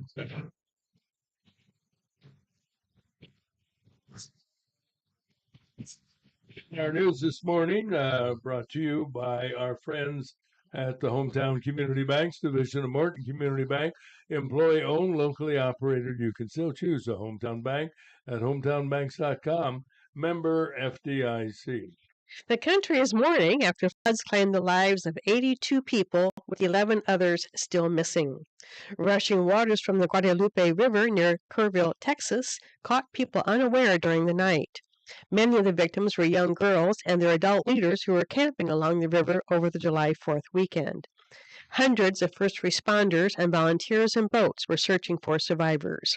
They rescued more than 850 people. The threat continues with more rain and flooding waters possible. President Trump expressed his condolences to the families who lost their lives and issued a major disaster declaration for Central Texas, including Kerr County. In other news, Republicans are celebrating passage of the Big Beautiful Bill, which President Trump signed on the 4th of July. It passed in the House by a vote of 218 to 214. The measure provides the largest tax cut in history for middle and working class Americans.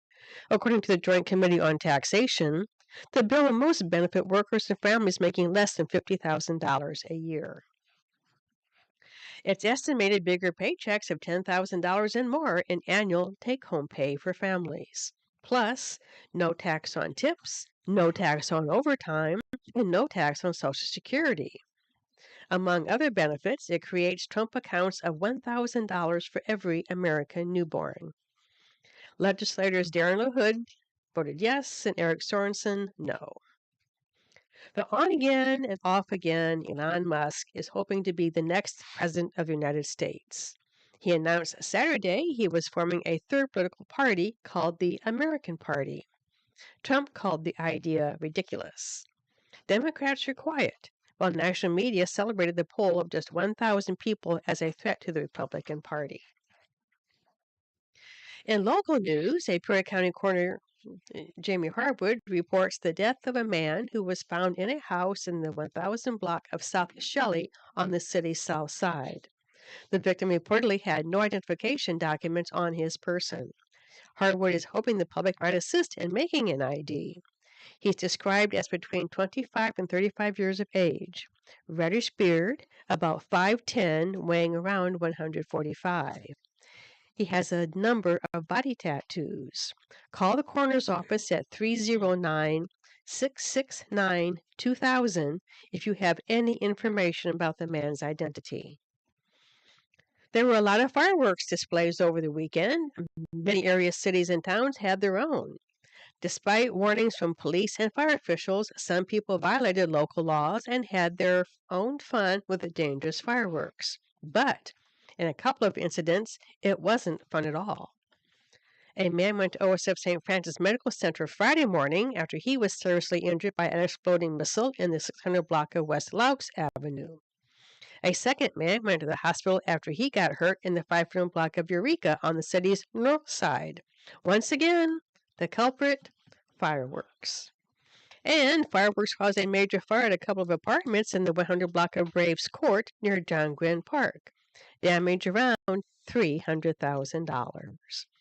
And those are the headlines, Boy, Roger. that's a fire of $300,000. My goodness. It was a vacant place too, wasn't it?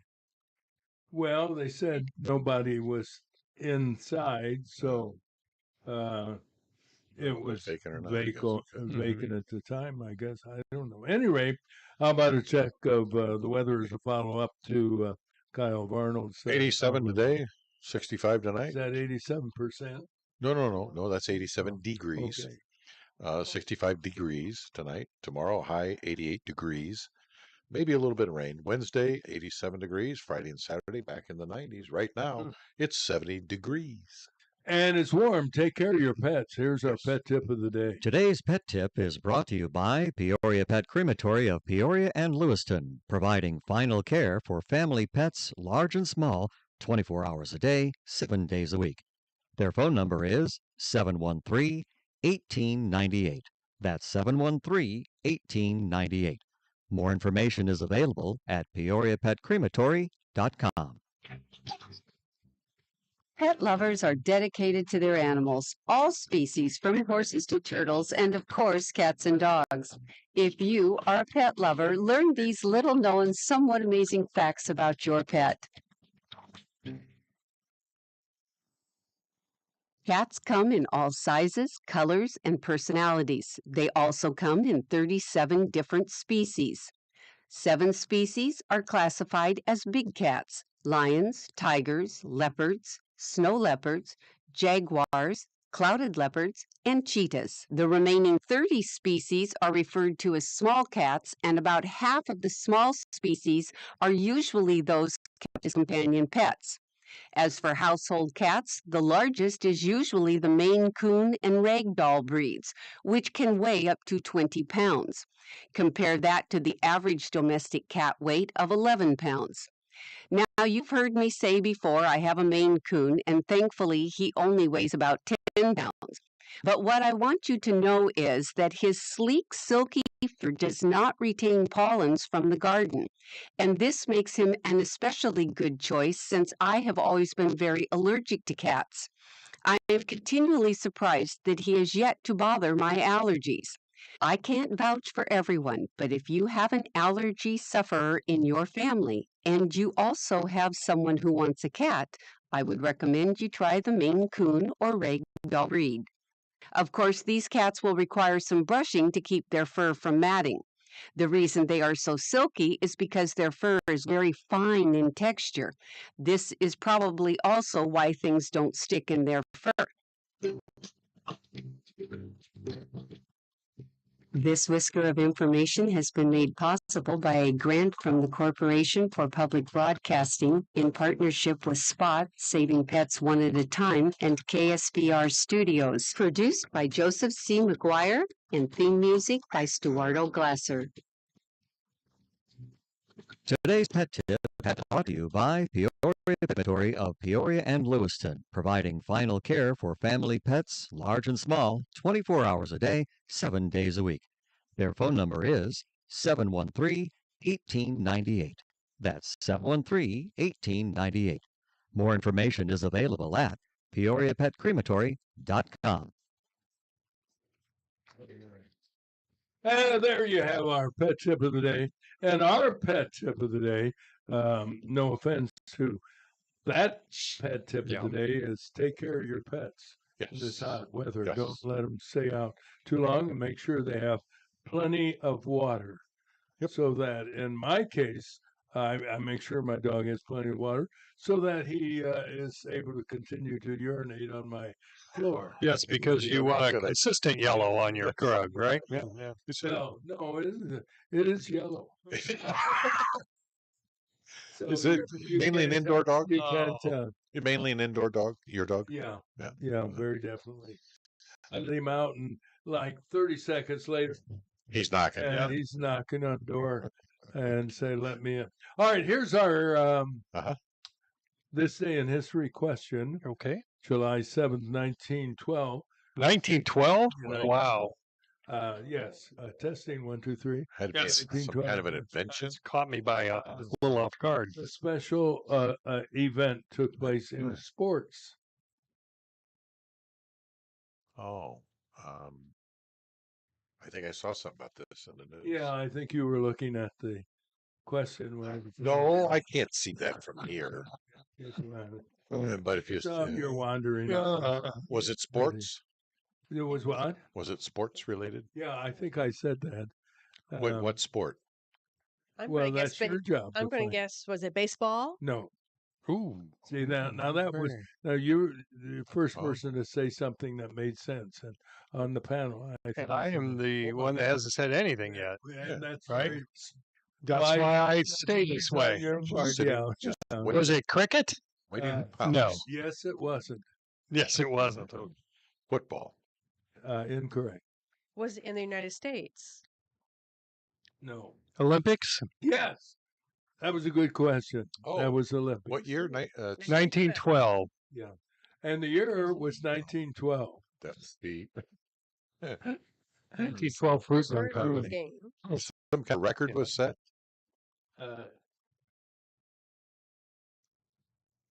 Well, Well, what was that was a win. A win so someone won something at the Olympics. Yes. in 1912. See, that narrows it down. And in the year 1912. 1912. What did they win? Would have been the high jump.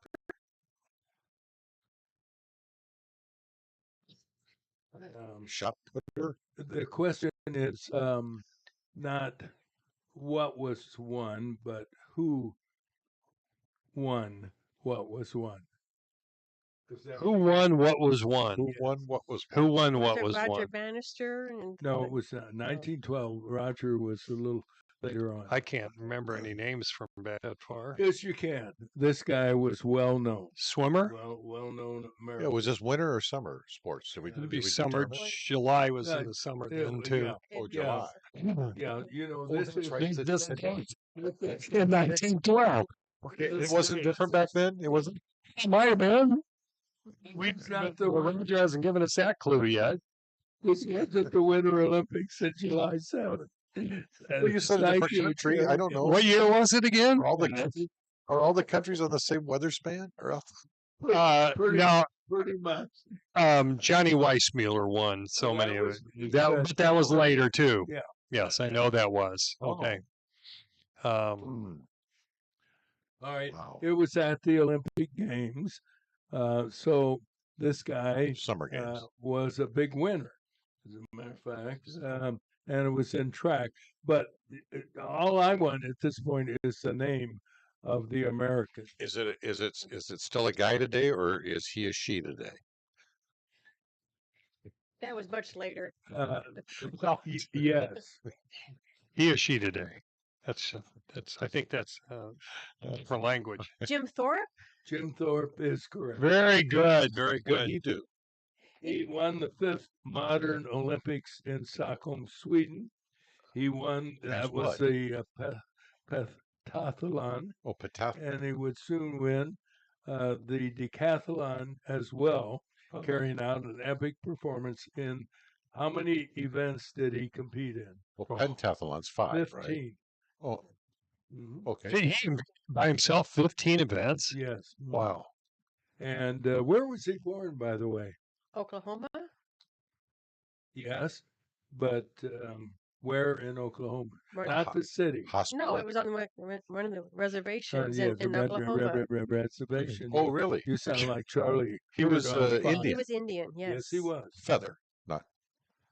Yes. Right. Well, he attended Pennsylvania's Carlisle Indian School. And where did he go to college? Well, he went to the Indian school, but I don't know. Did he play in? Did he not go to Illinois? No, I don't believe so. He didn't? I thought he did. Oh, yeah, I don't have any idea. You don't have I any know what you're idea? talking about. Okay.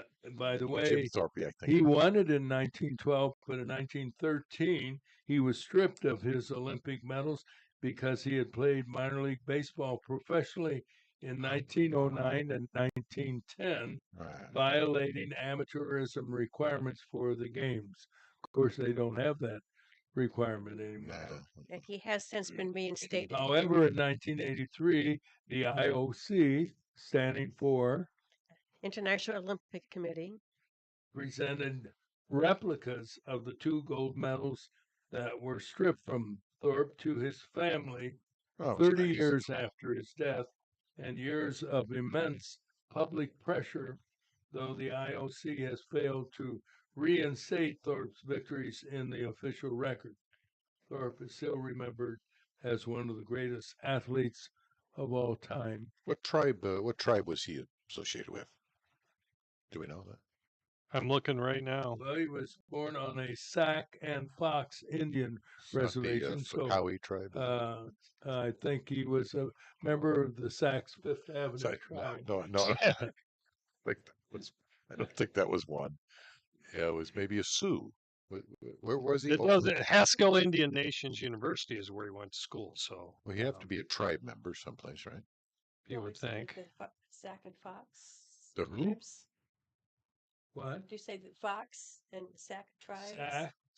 Sac, Yeah, SAC, SAC. and Fox Indian Reservation. Oh, then it's probably. I don't know. And he went to the Pennsylvania Carlisle Indian School for Indians. Yep, that would be. Oh, Kevin Sullivan got it right too. He sent me Jim Thorpe. What did he send? He sent me a text. He answered No, it. but I mean, I know that. But what did he say? What is it? It's a Jim hospital. Thorpe. What is it? It's a big building with beds. He had the answer He had the before answer to- you did. Don't call me Shirley. Well, it's 52. Well, then he Great. gets surprised. He gets a sack of donut holes If you can get from here Ray LaHood Sack in of 4 minutes. by 9 o'clock. Oh my That's- goodness. He's out of. Well, that was a luck. that was a good one, Roger. That was a good one. Well, thank you. I know you brought it up, and you brought it up just before I brought up the question. Is I'm not a big fan of tattoos, Oh, but really? do these people who get tattoos, Yeah. in this case, a deceased person, realize that's an easy way for police to identify you, or to get people to? They showed the tattoos, Hmm. and Okay. if this guy had any friends or family, they know looking at the tattoos, which are posted at the Peoria Police website. Huh. An easier way Oh, they to identify. do that there? I didn't know that. Is that what it said in the You news do today? what? Tattoos at the No, police I'm station? no.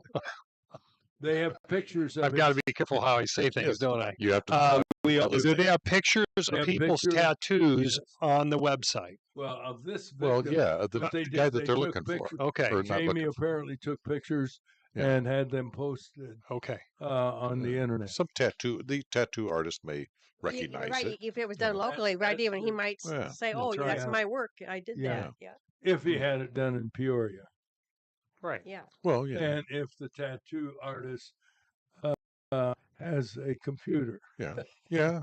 If you took it, But And I- if he reads anything. if you took his name, I don't know, do you have to give your name when you get a tattoo? If you use a And the credit point I'm making is, Oh, credit card. I'm not a big fan of tattoos, but I could see where, and the person getting the tattoo might not think that's such a good idea, particularly if he is a crook. If he robs Oh. a place, they say, well, we have pictures of the thief, Oh. and he has a tattoo. Happens a lot on Law and Order, doesn't it? Love Mother. Yeah, that's true. Yeah, I love my mom. Yeah. Yeah. The thief who had a tattoo on his right arm that said Don't "Love steal." Mother. Yeah. I didn't do it. Had a biblical scripture, Not me. "Thou shalt not steal," Mhm. on his left nipple. You know. And, Oh, okay. You know, Okay. That's a lot to read So on that. no tattoos for you. Any tattoos, John? No tats on this body. Too sprayed in needles. yeah, I was going to say, why would anyone want to get a tattoo? Well, if you don't like needles, About And I right up think here would be in a good I, spot. yeah, Little guy yeah. pushing a Well, that would be lawnmower. bad because if you put a tattoo on the top of your head, police drones can pick you up That's true. awfully easy. Ooh, that's true. That's true. Even when I wear a hat. Yeah. Yeah, I usually doesn't wear a matter, hat. yeah. I usually wear a hat. Yeah, For more reasons than one, we're out of here, and I want to thank our guest Ray LaHood Yes. and Kyle Varnold, who said that we're going to get rain, according to also Terry, me. Terry Growey, Yep. in 30% of our zones. 30% of you will get and you wet. don't forget to thank Kathy for calling true. in Kathy this for morning. Yeah, calling in. making sure And- that everything worked. And being very persistent, even though she kept getting busy. That's right. That's right. She was pretty funny, though. And thank Have you a great day, everybody. to John Cross. God loves you, and so do we. Bye bye.